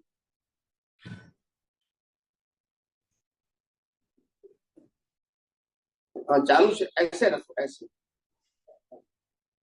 स्वामी जी जैसे कि हम समझे फैमिली के साथ कहीं जा रहे, टू व्हीलर पे या गाड़ी में जा रहे, गाड़ी में जा रहे, तो रास्ते में छेड़खानी कर रहा, फैमिली के साथ जा रहे थे, और तो वो टाइम पे अपने को तो जा रहे और बाद में क्या बोला? कोई छेड़खानी करता रास्ते में, बाहर से समझ गया। फिर वो टाइम पे अपना रिएक्शन तो अपने फैमिली को प्रोटेक्शन करने के लिए रहेगा ना स्वामी जी। हाँ, फिर तो वो टाइम पे अपना रिएक्शन फाइट के मूड में रहेगा। हाँ, फिर तो उसके लिए मैं ये चाह रहा था कि अपन खामोशी से चले जाना चाहिए या उससे फाइट करना पड़ेगा? राम ने क्या किया था? फाइट। अर्जुन ने क्या किया था? फाइट किया। तो वही तो नई बात है। और दोनों मोक्ष में गए तो नहीं गए? तो मतलब क्या है? हमने कहा खामोशी करना है। हमने तो ये कहा कुदरत प्रकृति जो कुछ भी करती है वो कुदरती रचना देखना है। हमने ये नहीं कहा खामोशी करो या मारामारी करो, जो भी करे उसको देखो। और वो भी कैसे देखो? कुदरती मैंने किया वो बस। हमें जी जैसे कि और एक एग्जांपल छोटा सा, जैसे कि अपन नई कार लेके जा रहे, मैं रास्ते में ठोक दिया, और पे रिएक्शन सामने वाले के साथ में फाइट करने का मूड में आया था, ज्ञान में नहीं रह सकते, तो उसके लिए क्या करना चाहिए? नई कार है या पुरानी कार है, क्या करना है तो प्रकृति की कार है, हमारी तो नहीं है। आप समझे? ये तो मालिक के भाव से, ये तो कर्मों के हिसाब से होता रहेगा। इसमें क्या है? हमारे पास कार नहीं है तो कोई चिंता नहीं है, हम तो बेकार हैं। नहीं, ये दूसरे मेरे फ्रेंड का क्वेश्चन था इसलिए मैंने पूछा। नहीं, इसमें क्या है? नहीं है पुरानी है, क्या है? हम रहे या ना रहे, कार रहे या ना रहे, क्या फर्क होगा? दुनिया तो चलती रहेगी। तो ज्ञान की दृष्टि से किस तरह से देखना चाहिए? कुछ नहीं। इसमें ज्ञान क्या है? ये प्रकृति की कार है, हम प्रकृति नहीं है, फिर क्या तकलीफ है? कार किसकी है? आत्मा की है। तो फिर क्या तकलीफ है? प्रकृति ही हमारी नहीं है तो कार हमारी कैसे होगी? बोलते नहीं है। शादी ही नहीं करे, वाइफ भी नहीं है तो बच्चे कहाँ से होगा? तो फिर आप समझे, प्रकृति ही हमारी नहीं है तो कार कहाँ से होगी? बताइए। बिल्कुल। ये हम मानते हैं कि प्रकृति हमारी है और कार हमारी, यही तो भ्रांति है। न हमने बनाई है और न हम ले जा सकते हैं। तो मेरा मानने से क्या मतलब? अगर मेरा मानने से आप ले जा सकते हैं तो बराबर है। ये शरीर को मेरा मानने से आप ले जा सकते हैं, तो शरीर को मेरा बोलना वो व्यवहार सत्य है, सनातन सत्य। कार को मेरी बोलना वो व्यवहार सत्य है, सनातन सत्य नहीं। तो व्यवहार में बोलने से गलती नहीं है, हकीकत में मानना वो गलती है। व्यवहार में तो बोलना पड़ता है। क्या बताया? व्यवहार में बोलना पड़ता है। मैंने मना नहीं किया, हकीकत में बोलने की, अंदर से मानने की जरूरत।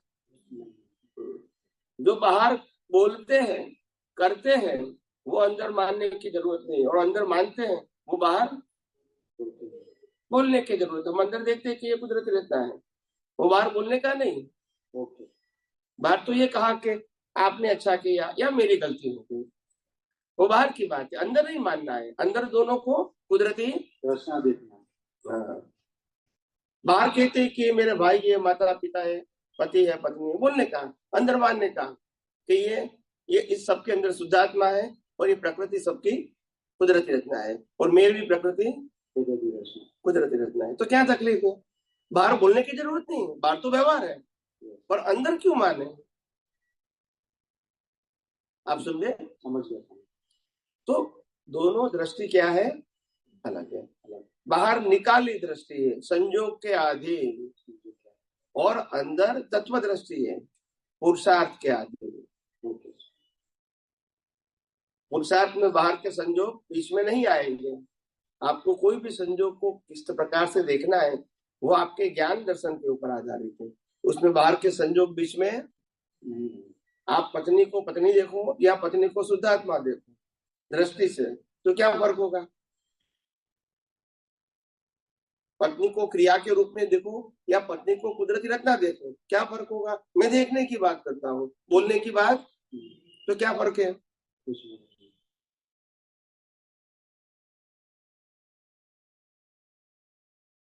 रखो। और जैसी दृष्टि वैसी सृष्टि। तो सृष्टि को तो बदल सकते हैं, दृष्टि को तो बदल सकते हैं ना। किसी की क्रिया को तो बंद नहीं कर सकते हैं, मगर क्रिया करने वाले को तो अकर्ता तो दे सकते हैं ना। क्रिया को बदल सकते हैं मगर अकर्ता तो देख सकते हैं ना। बस समझ में आया कि नहीं? आ गया समझ। Thank you. और कोई पूछना नहीं है? खत्म हो गया? चलो रखो, बंद करके रखो, आवाज नहीं आए। मैं मेरा एक एक्सपीरियंस शेयर करना चाहता हूँ प्लीज। 2010 या 11 में आप पुणे आए थे। ओके। और गणेश कला क्रीड़ा मंच में आपका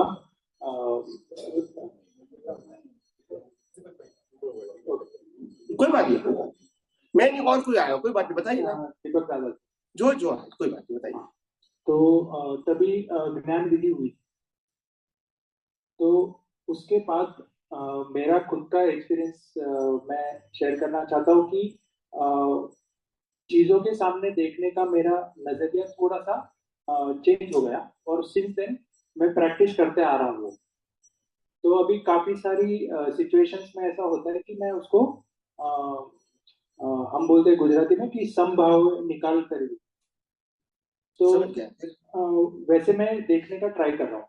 तो आपने जो अभी पीछे एग्जांपल दिया कि प्रैक्टिस मेक्स मैन परफेक्ट, तो वो मैं प्रैक्टिस कर रहा हूँ। तो मुझे ये जानना है कि ये ज्ञान देने से क्या होता है, मतलब वो प्रोसीजर में एग्जैक्टली होता क्या है। मैंने तो एक्सपीरियंस किया है, बट आपके मुंह से भी जानना चाहता हूँ वो प्रोसेस क्या होता है। मतलब आपका प्रश्न एग्जैक्टली समझा नहीं। ज्ञान देने का प्रोसेस क्या होता है, मतलब उससे क्या होता है? ज्ञान देना वो दृष्टि देना है। क्या देना है? दृष्टि देना। हाँ। और वो आपके उदय कर्म के अधीन है, देने वाले लेने वाले दोनों, इसमें पुरुषार्थ नहीं है। मगर ज्ञान मिलने के बाद इसका उपयोग करना वो पुरुषार्थ है, ना उपयोग करो तो कोई पुरुषार्थ नहीं है। और लेना देना तो कुदरती रचना है। जैसे आपने प्रश्न किया, मैंने उत्तर दिया, दोनों कुदरती रचना है। मगर आपने सुनने के बाद इसका यूज किया तो पुरुषार्थ है, नहीं यूज किया तो पुरुषार्थ नहीं है। इसमें क्या कर सकते हैं? कुदरती रचना तो कुदरती रचना है ही, वो तो खत्म हो गई। अभी कुदरती रचना के माध्यम से आपको जो कुछ मिला, इसका उपयोग क्या करना है नहीं करना है वो तो आपका सब्जेक्ट है, इसमें मैं क्या कर सकता हूँ? तो ज्ञान देना ये एक कोई स्टैंडर्ड प्रक्रिया नहीं है। ज्ञान देने की रीत अलग अलग महापुरुषों की अलग अलग हो सकती है, मगर सेंटर पॉइंट है ज्ञान देना मतलब दृष्टि देना। क्या देना है? दृष्टि। बस। और दृष्टि देने की रीत अलग अलग हो सकती है। राम ने भी लोगों को ज्ञान दिया, कृष्ण ने भी दिया, महावीर ने भी दिया, सभी महापुरुषों ने ज्ञान दिया, श्रीमद राजचंद्र ने भी लिया, दादा भगवान ने भी दिया। सबकी रीत क्या थी, मगर सब में कॉमन क्या था, ज्ञान मतलब दृष्टि देना, फिर दृष्टि का उपयोग क्या करना, वो तो व्यक्तिगत बात है। समझ में आया? तो ज्ञान देने की प्रक्रिया कोई सनातन नहीं है, मगर जो मिला इसका उपयोग करोगे, इसको पुरुषार्थ कहोगे। जो भी मिला, मतलब जहां से भी मिला, और जैसा ज्ञान मिला है वैसा उपयोग रहेगा, जैसा उपयोग रहेगा वैसा अनुभव रहेगा। अगर आपको पाप पुण्य का ज्ञान मिला है, इसका उपयोग करेंगे तो आपको पाप पुण्य मिलेगा। अगर आपको आध्यात्म विज्ञान मिला है और इसका उपयोग करोगे तो आपको मुक्तता की अनुभूति होगी, पाप पुण्य की अनुभूति। तो जैसा ज्ञान, उसके बाद उपयोग, उसके बाद अनुभूति। आप समझे? हाँ, मैं समझ गया। तो विज्ञान के अंदर कुछ पाना कुछ खोना वो शब्द है। विज्ञान के अंदर सनातन सत्य को अनुभव करना है। आत्मा भी सनातन सत्य और कुदरती कानून भी सनातन सत्य, और अवस्था कुदरती कानून से बनी हुई है। इसमें हमको डीप में जाने की जरूरत नहीं है, मगर हम फंस जाते हैं अवस्था में इसकी वैल्यू करके। हालांकि कुदरती रचना ही देखना है, आप समझे ना? हाँ। तो ये विज्ञान है, विज्ञान में कुछ करना नहीं होता है, ज्ञान में तो करना होता है, विज्ञान में नहीं होता है। इसका मीनिंग ये है कि जो ज्ञान देने का प्रोसीजर है सबका अलग अलग है, जैसे सनातन नहीं है, सनातन नहीं, इसलिए सबका अलग है। सनातन होता तो एक ही होता है कि H2O से पानी होता है, वो विज्ञान है। तो और कोई प्रक्रिया से नहीं होगा, फिर कौन करता है वो इम्पोर्टेंट नहीं है, ऐसे ज्ञान में नहीं है। सबकी रीत क्या है, तो इसलिए कोई भी रीत सनातन और कंपलसरी भी नहीं है। जो जिनके पास अनुभूति होगी उसके मुताबिक उनका उदय कर्म के अधीन देने की रीत भी होगी। तो दूसरे की जो रीत है वही ये रीत होगी, वो जरूरी नहीं है। मगर हर व्यक्तियों का, अनुभवी व्यक्तियों का एक ही प्रयास हो कि मैं आपको ऐसी दृष्टि दूं ताकि आप धीरे धीरे मुक्ति के मार्ग में, आध्यात्म के मार्ग में ये दृष्टि का उपयोग करके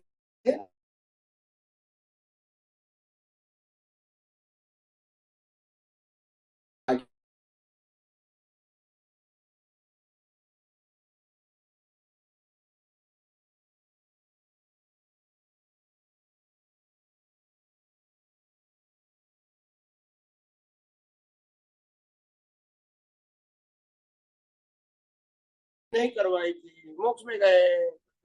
राम ने ज्ञान विधि नहीं की थी, मोक्ष में गए। अर्जुन ने ज्ञान विधि नहीं की थी, मोक्ष में गए। बहुत सारे अनंता केवली मोक्ष में गए बिना ज्ञान विधि। तो ज्ञान विधि गलत नहीं है, मगर सनातन भी एक अनुभवी ज्ञानी पुरुष का एक प्रयोग था, आप समझे? मगर आप कहोगे कि इसके बिना नहीं होगा, वो आपकी भ्रांति है। ये प्रयोग गलत नहीं है, क्या बताया? गलत नहीं है, मगर ये अनुभूति का प्रयोग है। मगर जो लोग आज प्रयोग कर रहे हैं उसके पास अनुभव, वो तो कॉपी कर रहे हैं। तो कॉपी में अनुभव कहां से लाएंगे? अभी आप समझ में आएगा। अगर आज मैं गीता का 18 अध्याय पढ़ के आपको समझाने की कोशिश करता हूं तो क्या मैं कृष्ण बन गया? बोलते नहीं है, क्योंकि कृष्ण भगवान के पास तो अनुभव था, इसीलिए निकला। और आज मैं उनकी कॉपी कर रहा हूं, मेरा कोई अनुभव नहीं है। तो आज ज्ञान विधि क्या है? कॉपी है, ये अनुभव से निकली है। अनुभव तो मौलिक होता है, किसी की कॉपी। रामकृष्ण महावीर किसी कॉपी करते हैं? 24 तीर्थंकर एक दूसरे कॉपी करते हैं? क्यों नहीं करते हैं? सबको अपना स्वतंत्र अनुभव है। तो अनुभव है तो कॉपी की जरूरत नहीं है, कॉपी है तो प्रूव होता है कि अनुभव नहीं है। तो मेरे को जो अनुभव है वो मेरी रीत है, इसलिए कॉपी नहीं करता हूँ। अनुभव है तो फिर कॉपी की जरूरत क्या है? मैं जो बताता हूँ ये मेरा अनुभव है, और मेरा अनुभव जो प्रेजेंट करता हूँ मैं सिद्ध करता हूँ। फिर दुनिया ने क्या कहा वो मेरा सब्जेक्ट, मैं अपने अनुभव को दुनिया के सामने बताने आया हूँ, जो कुदरत ने मेरे को बताया। आप समझे? और बाद में मैं यही कहता हूँ कि मैं जो आपको बता रहा हूँ इससे आपको सनातन सत्य का अनुभव करना है, मेरे मन वचन काया का अनुभव, और ना ही मेरी कोई आज्ञा है, ना ही मेरे के सत्साधन है। सनातन सत्य को समझो और अज्ञान को मिटाओ, खत्म हो गई बात। इसमें मेरा तेरा कहाँ आया? सनातन सत्य किसी का नहीं होता है, और मैं सनातन सत्य बता रहा हूँ और इसका अनुभव करने का बता रहा हूँ। मेरे मन वचन काया का अनुभव करना नहीं बता रहा हूँ। और मैं कभी गुरु भी बनता नहीं हूँ और शिष्य भी नहीं करता हूँ। मैं तो आध्यात्म विज्ञानी हूँ, गुरु नहीं हूँ। मैं तो गाइड हूँ। क्या हूँ? गाइड का मतलब रास्ता बताने वाला। क्या बताया? रास्ता बताने वाला। आप समझे? साथ में रहने वाला नहीं समझ में आया। और गुरु तो पीछे पड़ जाते हैं, मैंने कहा वो क्यों नहीं किया आपने, बोलते नहीं है। कहेगा कि नहीं? मैं तो कभी किसी को नहीं कहता हूँ। यहाँ मेरी कोई आज्ञा ही नहीं है, मैं तो सनातन सत्य बता रहा हूँ जो मेरे अनुभव में है, और आपको कहता हूँ सनातन सत्य का अनुभव करो। करना न करना आपकी मर्जी है, मैं कोई गुरु नहीं हूँ आपके पीछे पड़ूंगा। नहीं समझ में आया? तो फिर महावीर भी किसी के पीछे नहीं पड़ते थे, नहीं तो मोक्ष में नहीं जा सकते। वो गाइड करते थे। क्या करते थे? आप इसको फॉलो करेगा नहीं करेगा वो देखेगा नहीं। वो क्यों देखेगा? आपने प्रश्न किया तो उन्होंने उत्तर दिया। अभी आपको अनुसरण करना है नहीं करना है आपकी मर्जी, और वो आपके लिए उनके लिए। ये अगर विज्ञान मैंने जो कुदरत का बताया सनातन सत्य, ये विज्ञान मैंने आप सबको बताया।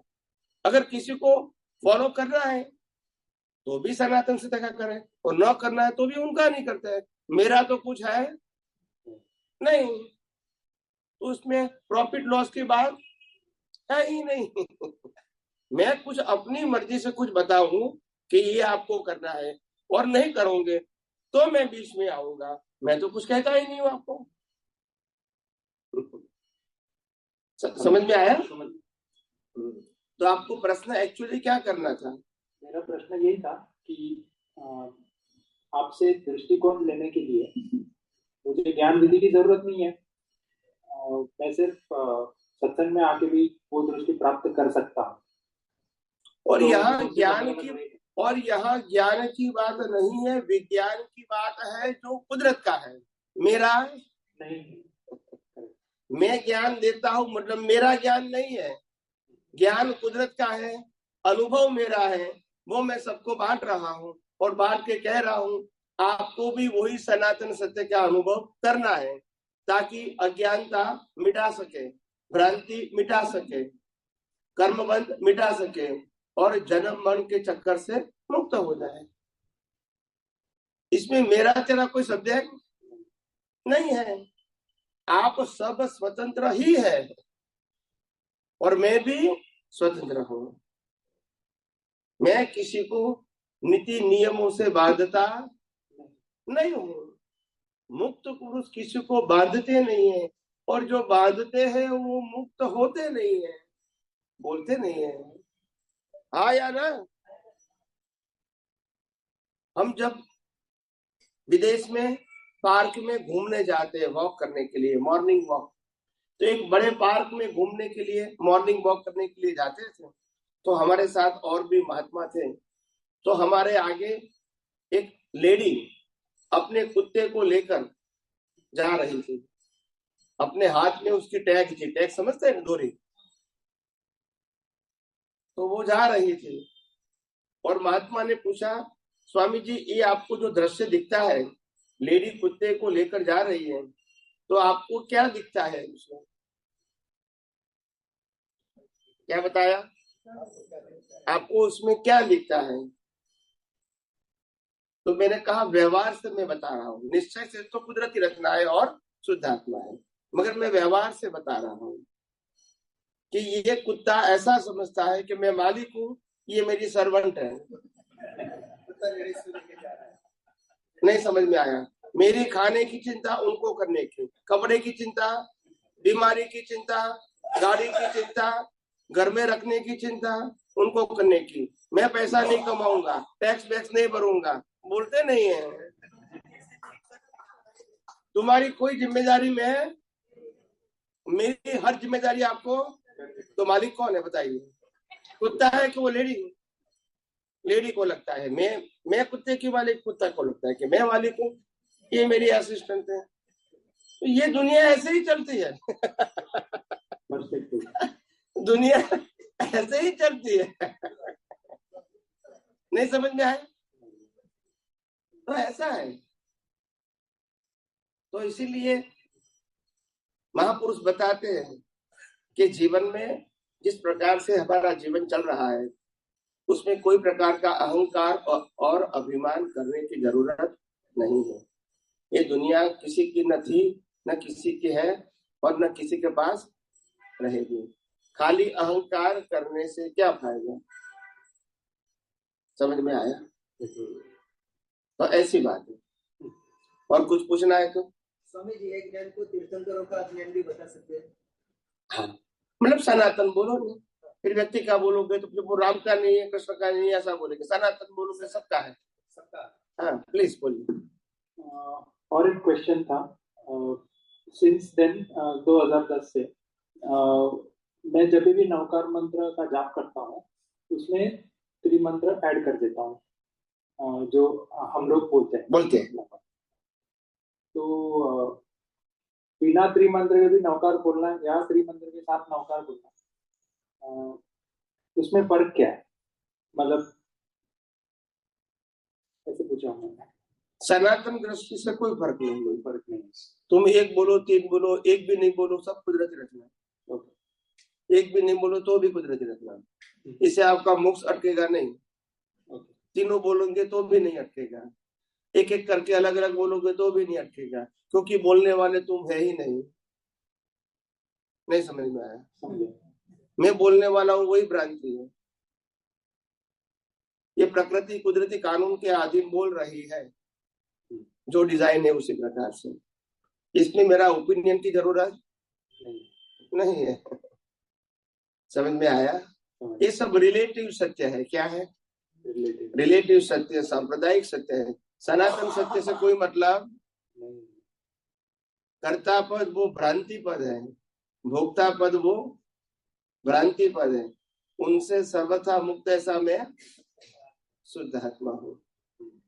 तो बोलना, सोचना, क्रिया करना ये प्रकृति का गुण है। वो मैं करता हूँ वो भ्रांति है। ये करते नहीं, हो रही है। विचार, वाणी, वर्तन हो रहा है और उसको मैं करता मानता हूँ, वो भ्रांति है। भ्रांति है तो हम उपाय करते हैं, और विज्ञान जानते तो कोई उपाय नहीं करते हैं। विज्ञान जानते तो मालूम है हमारा है ही नहीं, तो फिर उपाय करने की क्या जरूरत है? हमारा मानेंगे तब उपाय करेंगे। नहीं समझ में आया? समझ गया। तो नवकार मंत्र बोलने की जरूरत नहीं है। नहीं, जरूरत नहीं, ऐसा नहीं बोलने का। जरूरत है ऐसा भी नहीं बोलने का। कुदरत आपको संजोग जो देगा वो करना पड़ेगा, चॉइस नहीं है, तुम करता नहीं हो। आप समझे? शादी करने के बाद मालूम नहीं होता है कि चॉइस नहीं होती है? बोलते नहीं है, नहीं मालूम होता है। मैंने शादी नहीं किया है तो अभी चॉइस नहीं है। मतलब हम सब संजोग के अधीन है, कहने का मतलब मेरा है। अभी कोई निकलेगा यार तो बोला स्वामी जी मेरे को 10 मिनट बात करनी है, तो मेरे पास कहाँ चॉइस है? मैं बात कर लूंगा, फिर वो कब मिलेगा? तो ये संजोग के अधीन है, मेरे पास चॉइस नहीं है। आप समझ तो मैं बात करता हूँ वो भी कुदरती रचना, न करूँ वो भी कुदरती। हाँ, मगर संजोग कुदरत ने बनाया ना, ये मैंने बनाया नहीं है। और मैंने कुदरत ने क्यों बनाया? कर्म के फल स्वरूप। इसमें मैंने किया वो मानने की जरूरत, ये हो रहा है। क्या है? हो रहा है। अभी ये 2 दिन सत्संग चला तो मैं कहूंगा मैंने सत्संग किया, फिर तुम्हारा में से बोले हमने पूछा नहीं, तो आप क्या बोलते बताइए? तो कौन अहंकार कर सकता है बताइए? अवस्था मात्र कुदरती रचना है, बोलने वाला भी और सुनने वाला भी, या तो प्रश्न करने वाले। इसमें से आपने कोई सार निकाल के उपयोग किया तो वो पुरुषार्थ है, नहीं तो ये अवस्था खत्म हो जाएगी, कोई बेनिफिट नहीं होगा आपको। मगर सार निकाल के जो दृष्टि पाया है इसका उपयोग करोगे तो आपको कुछ बेनिफिट मिलेगा, नहीं करेंगे तो नहीं मिलेगा। इसमें मैं क्या कर सकता हूँ? आप समझे क्या? नहीं, मुक्त पुरुष ऐसे ही मुक्त रहते हैं, वो टेंशन लेते और देते भी नहीं है। मैंने कोई टेंशन दिया आपको कि आपको ये करना ये करना ये करना दिया आपको? मैं लेता भी नहीं और देता भी। मैं मुक्त रहता हूँ और आप सबको मुक्त रखता हूँ। आप समझे क्या? नहीं, मेरे को मुक्त रहने के लिए आपको मुक्त रखना जरूरी है। मैं बांधूंगा और मैं कहूंगा मैं मुक्त रहूंगा, वो पॉसिबल? मैं किसी को बांधूंगा तो टैग मेरे हाथ में रहेगी तो मैं भी छोड़ सकता? एक दृष्टि से मैंने उसको बांधा है, दूसरी दृष्टि से मैं उससे बंधा हुआ हूँ। यस और नो? समझ में आया कि नहीं? तो बंधन वाला व्यक्ति होता है वो दोनों बात एक दूसरे से बंधे हुए हैं, दोनों में से एक भी मुक्त। मगर मुक्त व्यक्ति ऐसा होता है जो किसी को बांधते नहीं, तभी वो मुक्त रह सकता है। यस और नो? यस। और कुछ बोलिए। समाप्त हो गए? ओके, जैसे थैंक यू।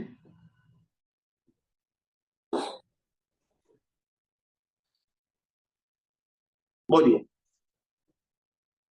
बोलिए। स्वामी जी, मेरा प्रश्न ऐसा था कि जैसे अपन कोई जाने अनजाने में अपने से कुछ गलती से पाप हो जाता है तो पाप का भुगतान ज्ञान के साथ करना पड़ता है। जैसे कि मैंने एक घर लिया, घर के लिए मैंने होम लोन लिया, तो उसको मैंने 10 लाख का लिया तो मुझे 30 लाख भरना पड़ता है, और 30 लाख भरने के लिए मुझे 20 साल लग जाता है। तो वैसे मेरे हाथ से कुछ जाने अनजाने में पाप होते हैं तो उसको भी इतना बड़ा भुगतान के साथ भरना पड़ता है क्या? आप पाप करते हैं तो भुगतान करना पड़ता है, आप नहीं करते हैं तो नहीं करना पड़ता। तो ऐसे पाप से बचने के लिए कुछ अच्छा उपाय जाने अनजाने से होता है? पाप से बचने के लिए पाप करने वाले को जानते हैं तो आपकी जिम्मेदारी नहीं है। आप पाप करने वाले को खुद कहते हैं कि मैंने किया तो फिर जिम्मेदारी है।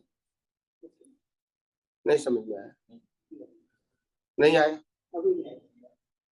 रावण को मैंने मारा तो नरक में जाऊंगा, और रावण ने कुदरत को माना, कुदरत ने मारा, तो राम भी कुदरती रचना है, रावण भी कुदरती रचना है, और मैं शुद्ध आत्मा हूं तो मैं मोक्ष में जाऊंगा। और मैंने मारा तो फिर गलती किया तो फिर माफी मांगू। जो नहीं समझ में आया? जो हुआ कुदरत के हाथ से हुआ रहेगा, मुझे नहीं मालूम, कुदरत का कुदरत को अर्पण। राम ने रावण को मारा फिर भी मोक्ष में गए, और हम चींटी बजाते यहाँ घूमते हैं क्योंकि अज्ञान है। उनके पास विज्ञान था, तो विज्ञान से ही मुक्ति है, और कोई रास्ता? बाकी सब पाप पुण्य के रास्ते हैं,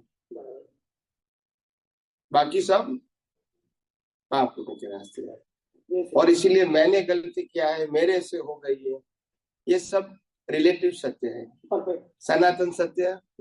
और यही भ्रांति से दुनिया चलती है। शंकर अपने हाथों से कुछ हुआ, अपने हाथों से कुछ हुआ, कैसे शंकर रहती है? कुछ किसी का कैसे हम किसी को सुख और दुख देने की स्वतंत्रता रखते ही नहीं है। ये कर्मों के वश हो जाता है, और ये करने का संयोग कुदरत देती है, हमारे पास चॉइस नहीं है। आप समझे? अभी पक्का? और कोई प्रश्न है तो पूछो। जय सच्चिदानंद।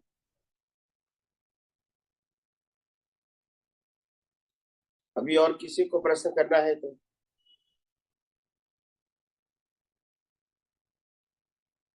अभी 2-5 मिनट बाकी है। किसी को प्रश्न करना है तो फिर ऐसा नहीं कि भी हमको मौका नहीं मिला। आप पूछो ना, आ जाओ। उनको भी 1 मिनट बाद में आ जाइए, बाद में पूछना। आप आ जाइए, उनके बाद आप पूछना। बैठ जाइए, माइक चालू कर दीजिए। हाँ बोलिए। पुरुषार्थ અને ભાવમાં શું ડિફરન્સ છે? पुरुषार्थ और भाव में क्या डिफरेंस है? पुरुषार्थ का मतलब जिसका रिजल्ट आएगा, तो भाव का मतलब होता है पर्टिकुलर डिमांड। क्या बताया? मेरे को ये चाहिए, मेरे को ऐसा बनना है, वो भाव है। मगर मैं शुद्ध आत्मा हूं, ये कुदरती रचना देखना, वो भी पुरुषार्थ है। मगर वो भाव तो पुरुषार्थ 2 प्रकार के, जिससे नया संसार मिलता है, नया जन्म मिलता है, वो भी पुरुषार्थ है। और जिससे जन्म मरण समाप्त होते हैं, वो भी पुरुषार्थ है। तो जन्म मरण समाप्त होते हैं, वो विज्ञान का पुरुषार्थ है, सनातन सत्य का पुरुषार्थ है। और जिससे नया जन्म मिलता है, वो अज्ञान का पुरुषार्थ है, भ्रांत पुरुषार्थ है। समझ में आया? दोनों को पुरुषार्थ तो कहेंगे, एक भ्रांत पुरुषार्थ और एक सनातन पुरुषार्थ। और जैसी दृष्टि वैसा पुरुषार्थ रहेगा। समझ में आया कि नहीं? ભાવનો પણ ભાવ આવે છે ને? हाँ, मगर भाव करना है तो भाव से भाव है वो बराबर है। मगर भाव करना जरूरी नहीं है मोक्ष के लिए। जन्म मरण लेना है तो भाव की जरूरत है, जन्म मरण से मुक्ति पाना है तो भाव की जरूरत नहीं है। समझ में आया? तो विज्ञान से देखने की जरूरत है अवस्थाओं को। કુદરતી રચના છે એ દ્રષ્ટિ છે ને? हाँ, એ પુરુષાર્થમાં ન આવે। वो पुरुषार्थ है ना। पुरुषार्थ दृष्टि से ही होता है। और दृष्टि का 2 भाग है, ज्ञान और दर्शन। वो ज्ञान और दर्शन अगर मिथ्या है तो कर्ता पद, भोक्ता पद, मालिकी पद और देहाद्यास का पुरुषार्थ होता है, जिससे नया जन्म मरण मिलता है। और अगर ज्ञान दर्शन सम्यक है तो अज्ञान को नाश करने का पुरुषार्थ मिलता है, जिससे कर्म नहीं बनता है और धीरे धीरे जन्म मरण समाप्त होते हैं। दोनों पुरुषार्थ तो है। जैसी दृष्टि वैसा पुरुषार्थ। या मिथ्या ज्ञान मिथ्या दर्शन से नया संसार बनता है, वो भी पुरुषार्थ है। और सम्यक ज्ञान सम्यक दर्शन से अज्ञान खत्म होता है, कर्म बनता नहीं है, ये भी पुरुषार्थ है। समझ में आया कि नहीं? पक्का? क्या करते हो? जॉब करता हूँ, मैकेनिकल इंजीनियर। तो यहाँ कैसे आए? यहाँ तो यूट्यूब से देख के आया। यूट्यूब से देख के आए। आपको पसंद आया? हाँ, पसंद आया। अच्छा, पहली बार आए? हाँ, यहाँ तो पहली बार, प्रत्यक्ष पहली बार। कोई बात। और कोई प्रश्न करना है? ओके ओके, जय सच्चिदानंद। आइए।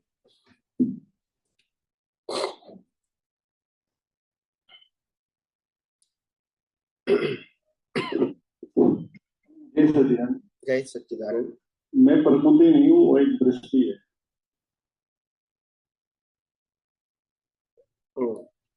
और प्रकृति के जो संजोग है उसको कुदरती रचना देखना, वो भी एक दृष्टि है।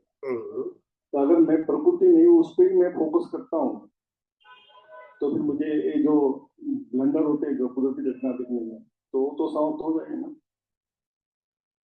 देखो, मैं प्रकृति नहीं हूं, इतना ज्ञान काफी नहीं है। प्रकृति मैं नहीं हूं, मगर प्रकृति तो है कि नहीं है? तो प्रकृति किसकी है वो भी जानना पड़ेगा। फिर प्रकृति स्थिर नहीं है, स्थिर है, चलती है, तो फिर इसको चलाने वाला भी चाहिए, और प्रकृति चलेगी तो कर्मों की भुगतान भी आएगी, तो उसका भी विज्ञान चाहिए। अकेले मैं प्रकृति नहीं हूं वो चलेगा नहीं। आप समझे? प्रकृति क्या है, प्रकृति कैसे बनी है, क्यों बनी है, कौन चलाता है, किसके पास रहेगी, ये पूरा पैकेज जान के हम इसको कुदरती रचना देखेंगे। तो फिर पूरे पैकेज को जानने के बाद हमको मालूम होगा कि प्रकृति और प्रकृति की कोई भी अवस्था को हम बनाने वाले, चलाने वाले, अंत करने वाले नहीं है, मगर ये सब कुदरती रचना है। तो हम अलग रह सकते हैं। मैं प्रकृति नहीं हूं वो बोलने से क्या फायदा होगा? न बोलने से कोई पूछेगा प्रकृति तुम्हारे साथ 24 घंटा है, तुम कहते प्रकृति नहीं, तो फिर किसकी है? तो फिर क्या कहोगे? मेन रूट को ही निकाल देते तो फिर रूट कॉज का सवाल नहीं है। साइंस के अंदर पूरी प्रोसेस अपने विजन में होनी चाहिए, ब्लाइंड नहीं होना चाहिए। ब्लाइंड समझते हैं? हम धर्म में क्या करते हैं, मैं शुद्ध आत्मा हूं, इससे मतलब क्या है? हो जाएंगे। मैं प्रकृति को नहीं मानता हूं, मैं शुद्ध आत्मा हूं, चलेगा? ये कोई विज्ञान है? विज्ञान का मतलब आपको पूरी साइंटिफिक प्रोसेस मालूम होना चाहिए, और साइंटिफिक प्रोसेस जान के आप बोलते हो कि मैं प्रकृति नहीं हूं, प्रकृति चलाने वाला। ऐसे ब्लंट बोलने से, ब्लाइंड बोलने से क्या मतलब? ये तो अज्ञान हो गया। पहला कहता है मैं शुद्ध आत्मा हूं, फिर कहता है मैंने पाप किया, बोलते नहीं है। तो ज्ञान से क्या मतलब? फिर कहा मैंने तो पुण्य किया, आप समझे? फिर मैं कहते हैं मेरे को खराब विचार आते हैं, मेरे से गलत काम हो गया, तो भी तुम शुद्धात्मा हो, तो ये सब सब्जेक्ट क्यों आया तुम्हारे में? क्योंकि विज्ञान नहीं समझा। आप समझे? विज्ञान से मुक्त रह सकते हैं, ज्ञान से नहीं। विज्ञान का मतलब सनातन सत्य, और सनातन सत्य का मतलब ये शरीर की अवस्था और संजोग, ये कुदरत और कुदरती कानून से बना है, ये सनातन है, और इनकी अवस्था टेम्पररी है। समझ में आया? ये जो प्रकृति बनी है वो पंच महाभूतों से बनी है और कुदरती कानून से चलती है, ये सनातन है, और उनकी अवस्था कुदरती रचना है। और मैं कुदरती रचना से मुक्त ऐसा ये जानोगे तो विज्ञान है। सिर्फ मैं प्रकृति नहीं हूं, मैं शुद्धात्मा हूं बोलने से क्या फायदा? ये तो मैकेनिकल हो गया। ये क्या हो गया?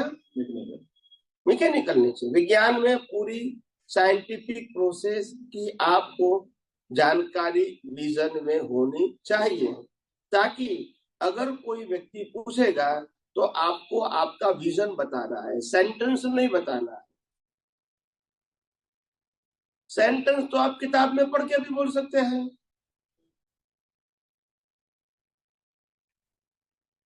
आप समझे कि नहीं?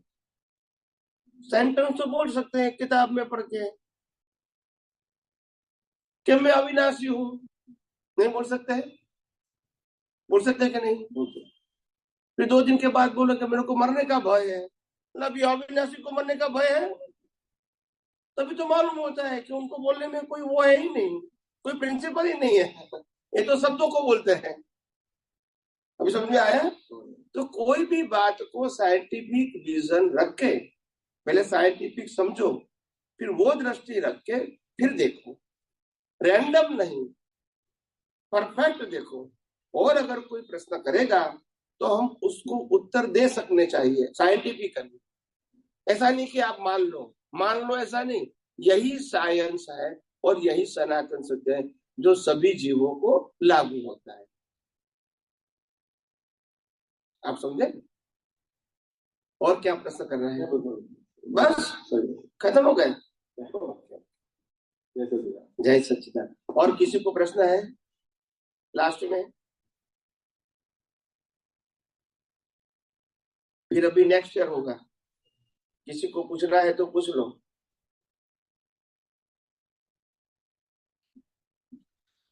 समय समाप्त हो रहा है अभी।